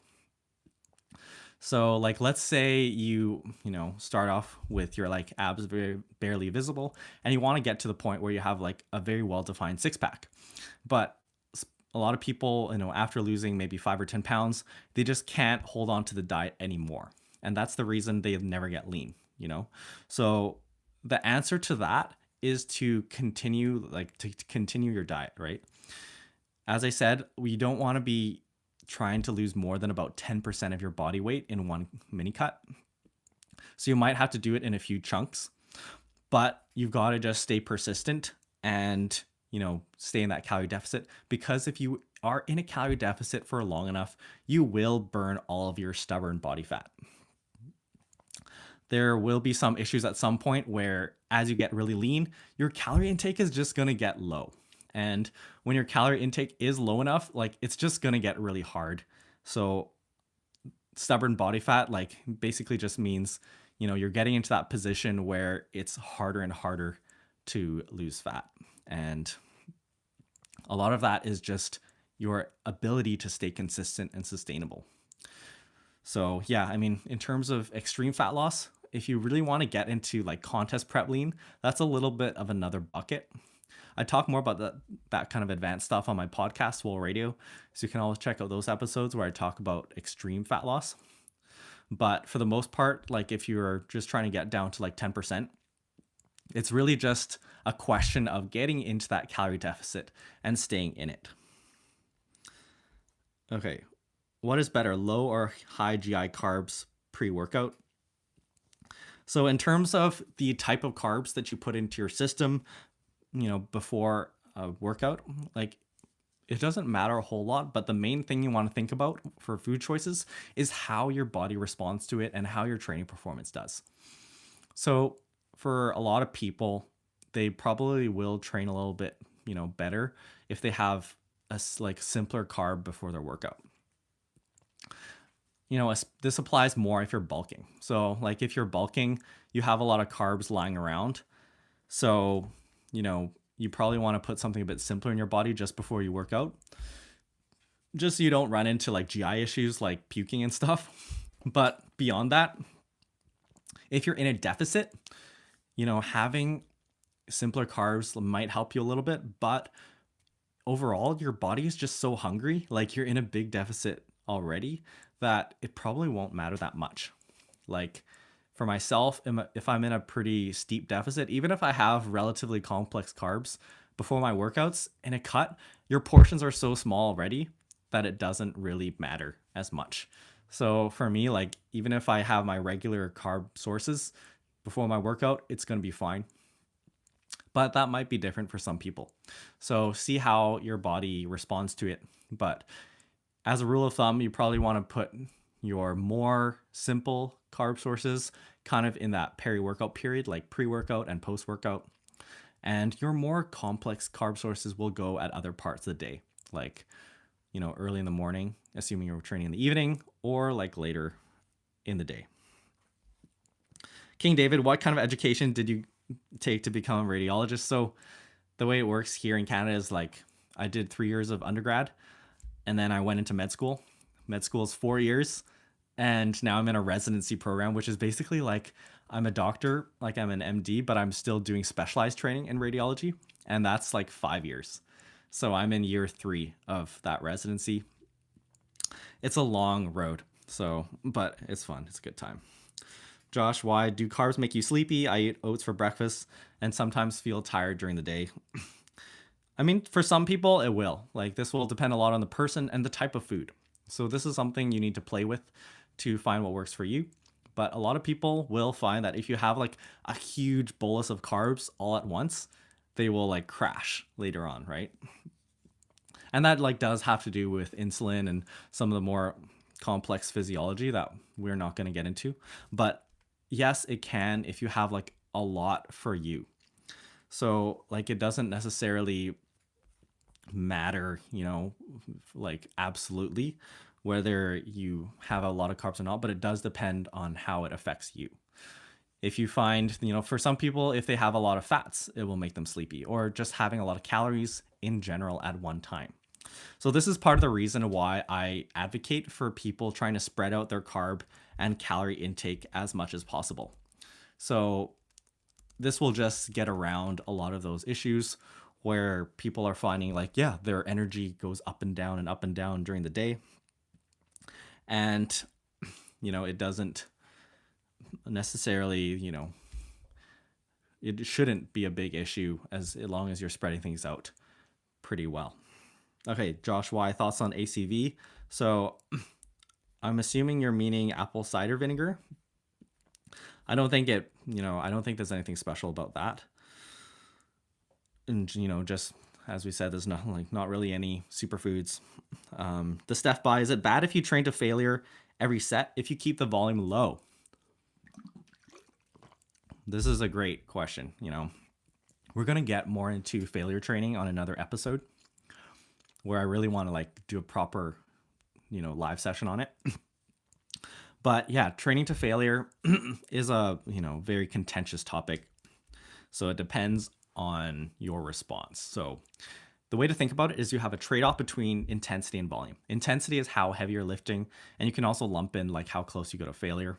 So as you go closer to failure, you're not going to be able to perform as much volume, and vice versa. So if you wanted to do a really high volume program relative to you, you might not be able to train to failure on every set. Now, the nuance comes in terms of like whether you should aim for a low volume, high intensity training approach or a high volume, lower intensity training approach. And the answer is, from the science we have, it doesn't really, we don't necessarily have an answer where like as long as you're within sort of 0 to 4 RIR. So as long as you're within 4 reps of failure, you're probably getting a good hypertrophy stimulus. But beyond that, how much you want to tweak it, like the difference between a 1 IRR versus a 3 RIR, it may not matter as much, but I do think that it does matter depending on the person. So my personal take on this is that I think that there are people who will respond well to low volume, high intensity approaches, and there are going to be people who respond well to higher volume, lower intensity approaches, not low, but relatively low, like 3 to 4 RIR. And You will see quite a bit of the, science community right now promoting like higher volume, that they think you're better off doing higher volume and like moderate, relative intensity. So something like 2 to 4 RAR and, trying to do more sets. And the idea is that their thought is that volume is more productive, and you want to maximize the amount of productive volume. And, as you go to failure, that's not necessarily as good of a trade-off. But I really do think that there are people who just respond differently to different methods. And like you just see so much anecdotal evidence of people who have just followed very high intensity training programs and have gotten great results. Like, Jeff Alberts is a good example. He's a natural bodybuilder who's like, top 5 in the world. And he does a very low volume program, right? And he goes like he trains with high intensities. He's had great results. There are a lot of people like not even steroid induced. Like I think people who are on drugs are a bit of a different case because their physiology is just different. So I wouldn't necessarily look to the IFBB pros as your example for that, because they just have like, they're just in a different science experiment, right? Like they could do a lot more stuff and get away with it. But yeah, I do think that there are people who will just respond to failure training better. So my overall recommendation is that you try both. So at some point in your training career, try a low volume, high intensity approach. And at some point, try a higher volume approach where you add in lots and lots of volume and stay a little bit farther away from failure. Okay. Do you need to take beta-alanine consistently to feel its enhancement in the gym? So yeah, beta-alanine is a little bit of a contentious one. I don't really, believe in beta-alanine at this point. So like, we'll see what happens with, the evidence, but overall, I don't think it matters that much. So I think the idea is that people use it as kind of a buffering type of agent to help you get a little bit more like metabolically from a metabolic standpoint. I don't think it's that big a player at this point from the evidence we have. So yeah, like I wouldn't really recommend beta-alanine. Okay. King David, he had to take 4 years to finish a math undergrad. Is medical field different? Yeah. So I never got my undergrad degree. I just skipped my 4th year and went to med school. So there's that. Josh Y, how should I warm up before a workout? Okay. So I did a video on this one, but in short, you want to basically just get yourself into a state where you're able to perform, in the range of motion that you want to with good performance. So have you ever had those workouts where like you find your best performances on like your 2nd or 3rd set? That means you didn't warm it up. You didn't warm it up enough, right? So you want to have like top quality sets from your 1st set. And the way you do that is that you basically just warm up with the lift you're about to do. I don't think you need cardio as a warm up as a bodybuilder. Some people love it. So if you want to, that's fine. But I don't think it's necessary. We're not talking about like, it's just not a cardiovascular sport here. So yeah, you don't really necessarily need cardio. You don't necessarily need stretching either, because as we said, the ranges of motion used in bodybuilding just aren't that big. So if you want to skip out on stretching, that's fine. If you want to do some dynamic stretching, that is fine as well. So, do some dynamic stretches related to the exercise you're about to do. But the main meat of your warm-up is going to be warming up using your target lift, using lighter weights. And the way I do this is, let's do squats for an example. So let's say squats are your first exercise of the day for your legs. You're going to start off with like just like one plate or like just the bar, depending on how strong you are. Something you could probably easily do like, 20, 30 reps with if you wanted. And just do like 5 to 10 reps as your first warm-up set. And then after that, you're probably going to want to break up your warm-ups into somewhere between 3 to 5 sets for your bigger lifts, or possibly more if you're really strong. And then you basically just divide up the amount of weight from your starting weight until your target weight, your working weight, and then do a few sets in between. So like, let's say you're working up to, 275 for sets of 5s on the squat. Your first set might be 5 reps of 135. Then your next set might be like 3 reps of like 185. and then you might do a couple singles or doubles that bridge the gap. So maybe like 225, 255, something like that. So the idea is that you go from like 5 to 10 reps, then a set of maybe 3 reps, and then multiple sets of like 1 or 2 reps to work up to your working weight. And the idea is that you're getting some benefits in terms of like priming your neurological system to coordinate your muscles together. So that's why you want to have, like, at some point you want to be, your last working set, your last warm-up set should be close to your like total working weight, like within 10% or so. So like, let's say, for my example, like for deadlifts, for example, I'll like to have my last working set within 20 pounds of my final working weight. And this makes sure that your body is just ready to lift that weight. So if you're hitting your first set and the weight feels really, really heavy, that means you're just not ready, right? Like, it just means you didn't warm up enough. So you'll want to include some more. Now, the thing you need to do is to prime your nervous system. You don't want to be doing like a lot of reps. And the idea is that, like, if you did, all sets of 10 warming up, like 10, 10, 10, 10, 10, like, you're going to just kind of tire yourself out without necessarily getting a good hypertrophy stimulus. So like, people call this junk volume. And the idea is that you're just doing a lot of reps with like low weights that aren't enough to actually trigger that hypertrophy response. And you're not training hard enough, like close enough to failure either. And you're just going to tire yourself out for your main lift, like your main working sets. So in that case, you probably, don't want to be doing a whole lot of reps if you don't need to, right? So my philosophy is very minimalistic. I want to do the least amount of warming up that I need to in order to perform at my best. So yeah, if that means fewer warm-up sets, then that's great, right? It'll also save you time. Okay, Daniel Layani, should you track your macros on a bulk? So in terms of tracking, I do recommend tracking during your mini cut, like when you're cutting, which we didn't get into today, but I do think that it's helpful when you're cutting because you really want to make sure that everything is in line when you're trying to go for fat loss. Fat loss is just a lot harder than bulking.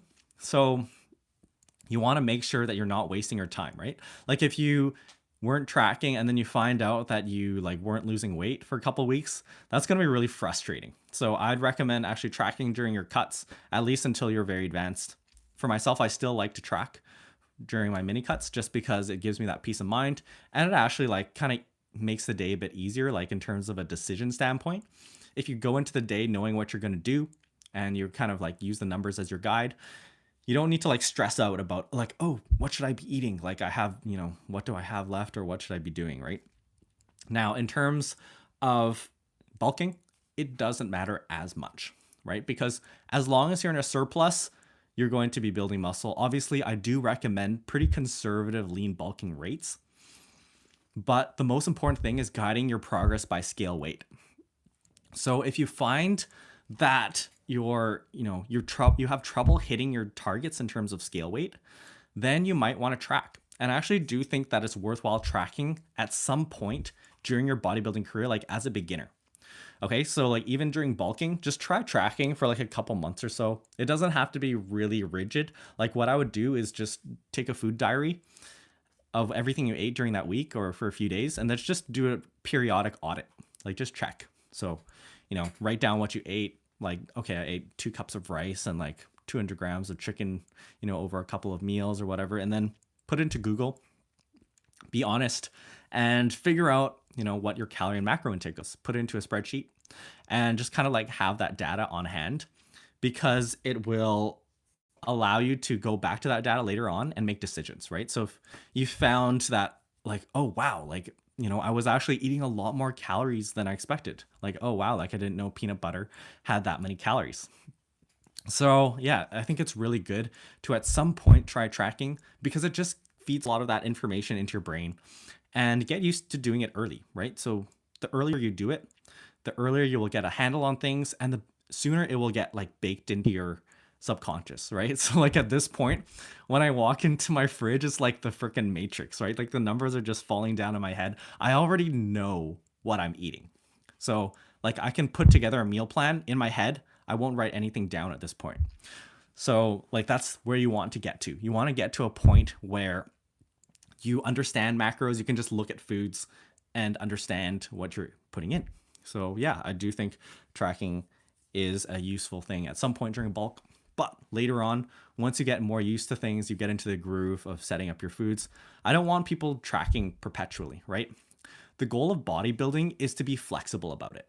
So when you see these guys who are like hashtag hardcore and you know they've tracked every macro their entire lives down to plus or minus 5, right? That is just not a sustainable way to live. Like I want you guys to be fit and like jacked and in the best shape of your life and having lots of time to do other things, right?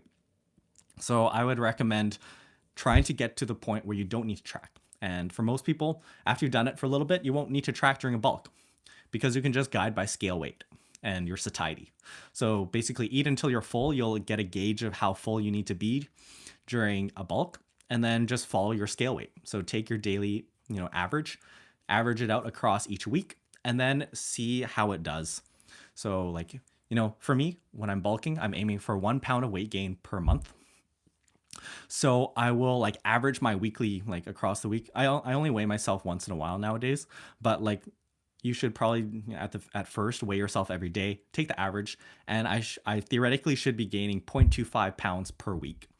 So if I kind of look at myself, I'm like, okay, it looks like I'm gaining like half a pound a week. I think we're like laying it on too strong here.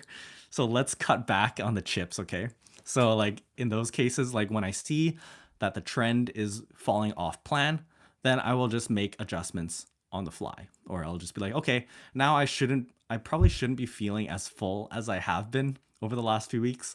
So let's like just trim it down a bit, just eat until I feel like pretty comfortable, not necessarily, adding more. Josh Y, is fat the least satiating macro? That's an interesting question. Like I don't think you can actually put necessarily blanket, recommendations on macros because the types of, the different foods within that macro group are so diverse. As we said, protein on the balance of things, protein is a pretty satiating macro. So make sure you have some of that in. But, between fats and carbs, usually fats are going to be less satiating. Yes.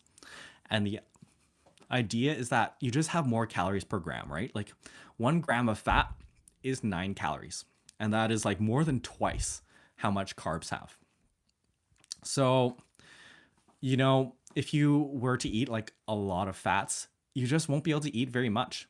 Like if you, let's say, like if I were to compare chips to apples, right? Like chips, you're going to be like counting the number of chips that you're eating. Like there's just going to be like half a handful or something. And, an apple is just going to be way more filling for the same amount of calories. So yes, fats are probably going to be less satiating. And that is why I usually recommend cutting out fats first. Does this apply to everyone? No. So some people will actually find that fats are more satiating for them. Like some people, especially for the types of carbs they're having.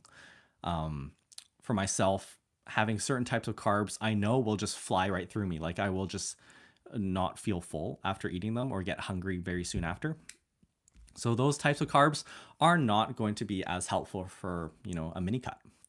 So in that case, you probably want to, in those cases, you might want to have a little bit more fat. And for some people, they actually do better having a more moderate balance between fats and carbs when they're trying to lose fat. Or some people will actually, would rather have a low carb diet. And, theoretically, I don't think a low carb diet is going to be better. But we have to remember that consistency and sustainability are the most important factors here. So if having a low carb diet is what's going to allow you to stay sustainable, then in that case, that's what you should do. Okay. Alex Chan, do you believe that you can main gain to your maximum potential? Greg Doucette approach. Or do you have to bulk and cut like Mike Isertel preaches? Okay, Things are getting heated here. Okay, so my opinion is that is somewhat of a balanced approach where like I think body recomposition can be an effective tool to use if you can use it like effectively. So body recomposition means building muscle and losing fat at the same time. Yes, Greg Doucette talks a lot about this, and there are some benefits to it as he talks about, right? So like the problem with bulking and cutting is a lot of people just bulk, bulk. They never cut because cutting is hard, right? That's what we said at the beginning of this talk where, yeah, it is, not fun. And what happens is a lot of people just throw in a lot of fat. They dreamer bulk for life. And then, you never take it off. You never lose the fat. So, in those cases, I would probably suggest more of a maingaining approach if you can't cut. Like if you just find that you really can't get into it or find it sustainably. But if you really want to maximize muscle gains, at some point, your results with body recomposition are going to slope off. Like at some point, as a beginner, you will be able to do that, build muscle and lose fat at the same time. But at some point, you're not going to be able to do it. Your gains are just going to slope off. So like for myself, the times at this point, if my calories are like at maintenance, I find I don't build muscle during those periods. So, when you get closer to your potential, having that calorie surplus is just going to make it a lot easier for your body to build muscle. So what I would suggest is, if you really want to maximize your muscle growth and fat loss, try the bulking cutting approach. Now, the important thing is you need to know how to cut, right? Bulking is relatively easy. Just hit your protein, hit your calories, be in a surplus, like a conservative surplus, and then you're going to be able to, hit your targets pretty easily. Fat loss is a lot harder, and that's why we're talking about mini cuts today, right? Like I think this is why it's so important for people to understand how to mini cut, and this is why I'm putting out this content, is that I want people to have that tool in their toolbox where once you find that you can mini cut successfully, it's a really empowering thing, right? Like I know that I could just start a 2-week mini cut tomorrow and lose 4 or 5 pounds. Like bam, like just fat, straight fat, hold on to all my muscle. It's a really powerful tool. And when you understand that you are able to lose fat and continue to build muscle, or at least hold on to your muscle, it just gives you a lot more power, right? So now you know you can bulk assertively. Like, no, you shouldn't be throwing on slabs and slabs of fat when you're bulking necessarily. We should be going for lean bulking here. But you can then, bulk at a conservative rate where you are gaining some muscle and gaining some fat, and know that you can lose it later. Like you can lose the fat later. You can trim the fat and hold on to the muscle. So I think that people should try and learn how to bulk and cut at some point. If you want a body recomp as a beginner and you're finding good results with that, then that's totally fine. And as we said today, you can actually recomp even in a deficit, right? So what we talked about today in terms of mini cuts, if you are a beginner and you're mini cutting, there's a good chance you're still building muscle during that deficit. Like you're losing weight and you're building muscle. So that's awesome, right? So I wouldn't necessarily draw the line between body recomposition and just fat loss as separate entities. They kind of overlap.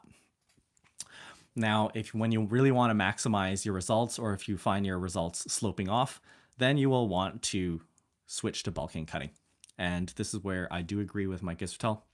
I think that having a, calorie surplus is going to result in better gains at some point.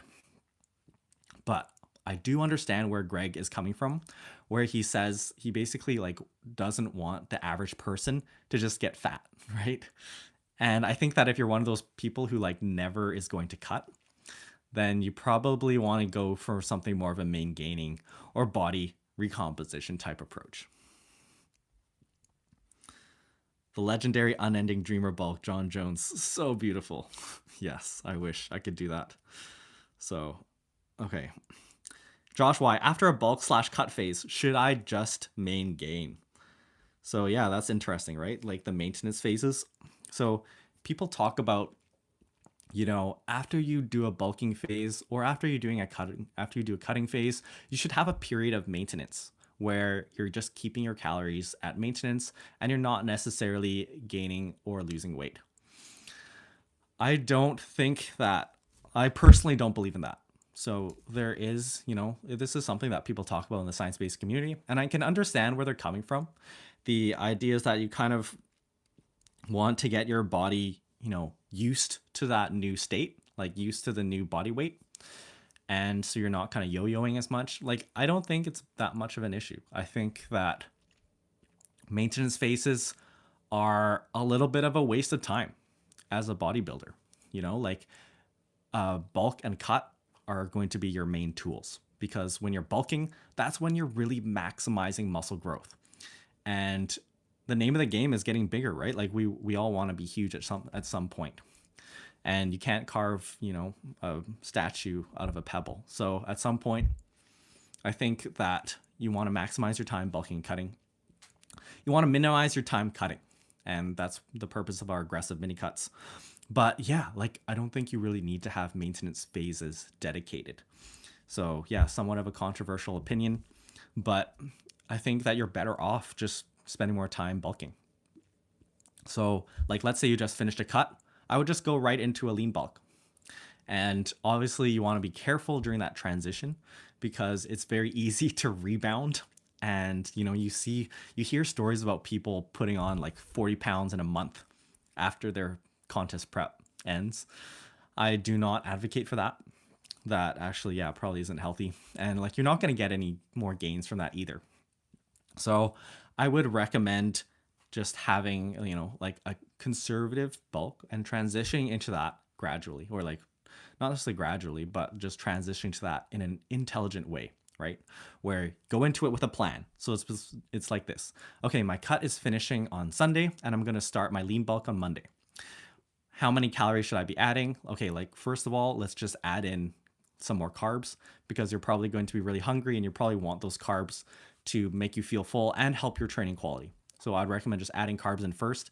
Don't like suddenly flip your entire meal plan. Like, don't go from your cutting meal plan, which is just like chicken and brown rice and broccoli, and suddenly switch it to, eating like pasta with Alfredo sauce, like pork chops and like chips every night, right? So don't just flip it like that. Make the changes to your food choices gradually, and just add in more lean foods at first, right? So you switch to a surplus. That means that now you have the opportunity to put in more calories. So why not use your calories for the most useful macros like carbs first? So just, throw in some more carbs. And like, have a plan. So you don't want to go in and suddenly add in like, triple your calorie intake, right? Like, you just want to put in enough calories just to get that lean bulking rate of gain. Okay, when do you suggest adding a bulk body fat percentage wise? So my recommendations for optimal body fat percentage are somewhere between 10 to 15% for men and 18 to 25% for women. And you probably want to be staying within that range for the most part. So for guys, that means keeping sight of your abs. I do like find a lot of benefit from, having the relatively lean body fat percentage. The exact reasoning for why is a little bit complex. So people will talk about, actually being in a better metabolic or hormonal state when you're lower body fat percentage. That probably isn't that big a player anymore. Like, we've kind of debunked that recently. But, there are some hormonal disadvantages to being really obese. So if you are obese, you're probably not in a good state for building muscle. But beyond that, being in the leaner body fat percentage has a few other like ancillary benefits, kind of indirect ones that aren't talked about very much. And I think they do play a role. So the thing is, when you're leaner, like, you're able to see your abs. One of the big things is that you are better able to track things.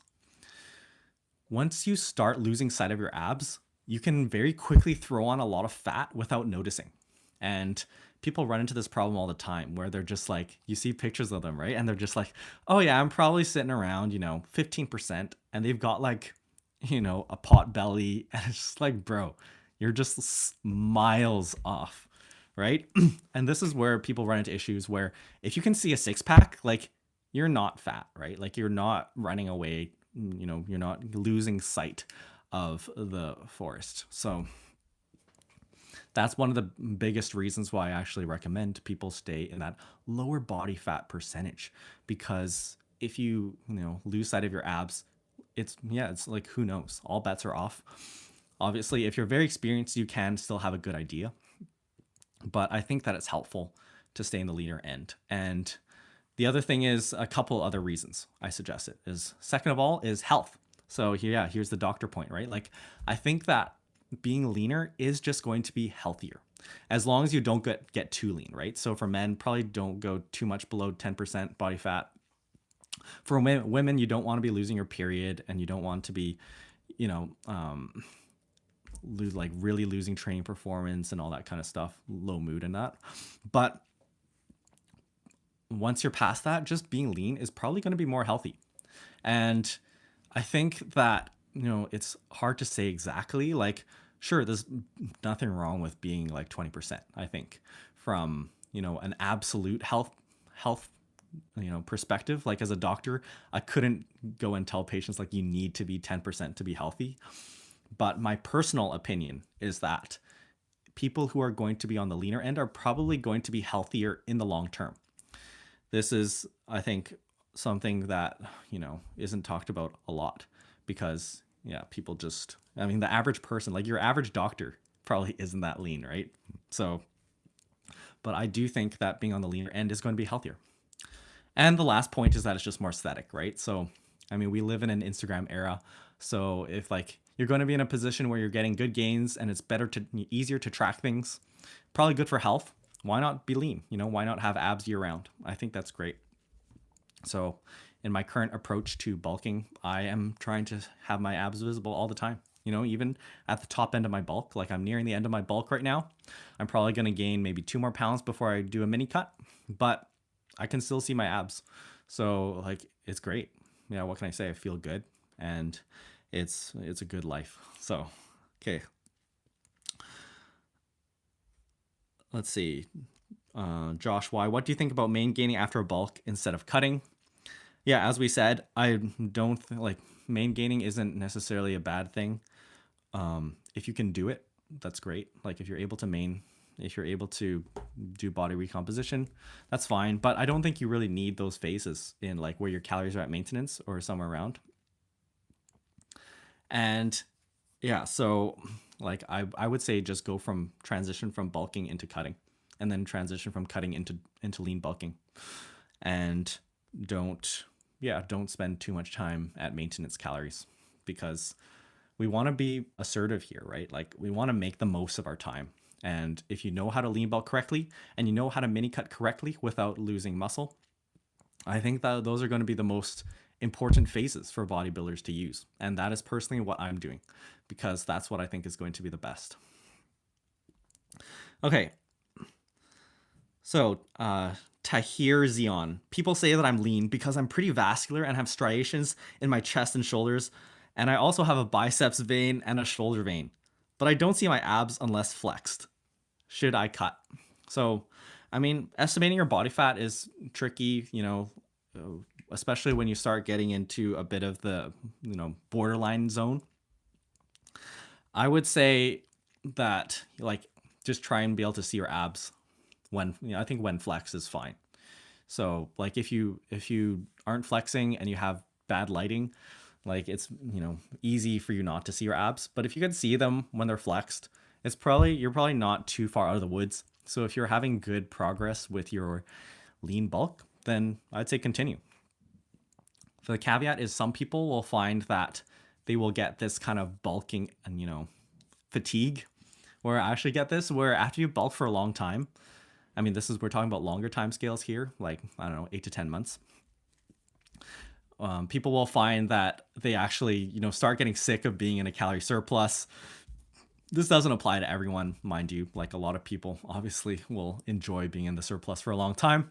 But for some people, yeah, they'll find they kind of, lose the momentum. And at that point, it actually might be helpful to transition to a bit of a cut because it will make you feel, it'll just return you, to your enjoyment of food.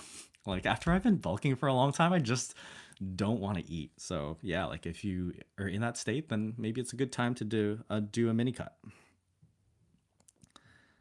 Okay. So let's see. Josh, what supplements do you currently take? Okay, last couple of questions, then we're gonna wrap up. So supplements, in terms of the supplements I currently use, so I'll take whey protein. I will use a pre-workout, and pre-workout, the main, ingredient I'm looking for is L-citrulline. I think that one is going to be, decent. Like there isn't overwhelming evidence, but it's probably one of the better ones out there. I will use melatonin occasionally, and the purpose of melatonin is to regulate your sleep cycle. So like, for example, today, after I finished a 24-hour shift, I got home at like 9 a.m. and it's like bedtime. So I would take melatonin to help me sleep at times when my body clock is not meant to. So you can use that if you have an irregular schedule. And what else will take? I'll take caffeine during my cuts. So as we touched on today, caffeine can be helpful for mini cuts. And I will basically only use it for cutting. Like if I'm trying to get into a deficit, caffeine can be helpful to maintain your training performance. And beyond that, when you're bulking, you don't really need it. Like if you're feeling really tired one day, that's fine. So great questions today. I think we're going to wrap up, but it's been a great time and really glad that you guys are asking intelligent questions. Heads up, you guys are the first to hear it, but I'm thinking I'm going to start, a weekly live show where we'll kind of do it set up the way we did today, where we start off with a little, teaching segment where I cover something specific and we'll theme it each live around a certain topic. And then we'll get into Q&As. So I think it's going to be lit and stoked to bring you guys along for the ride. So thanks again for joining the chat. It's been great to see you guys. Shout out Joshua. I love these live streams. And we'll see you next time. Make sure you subscribe to the channel if you haven't, liked the video, and great to have you around. Till next time, guys. Peace.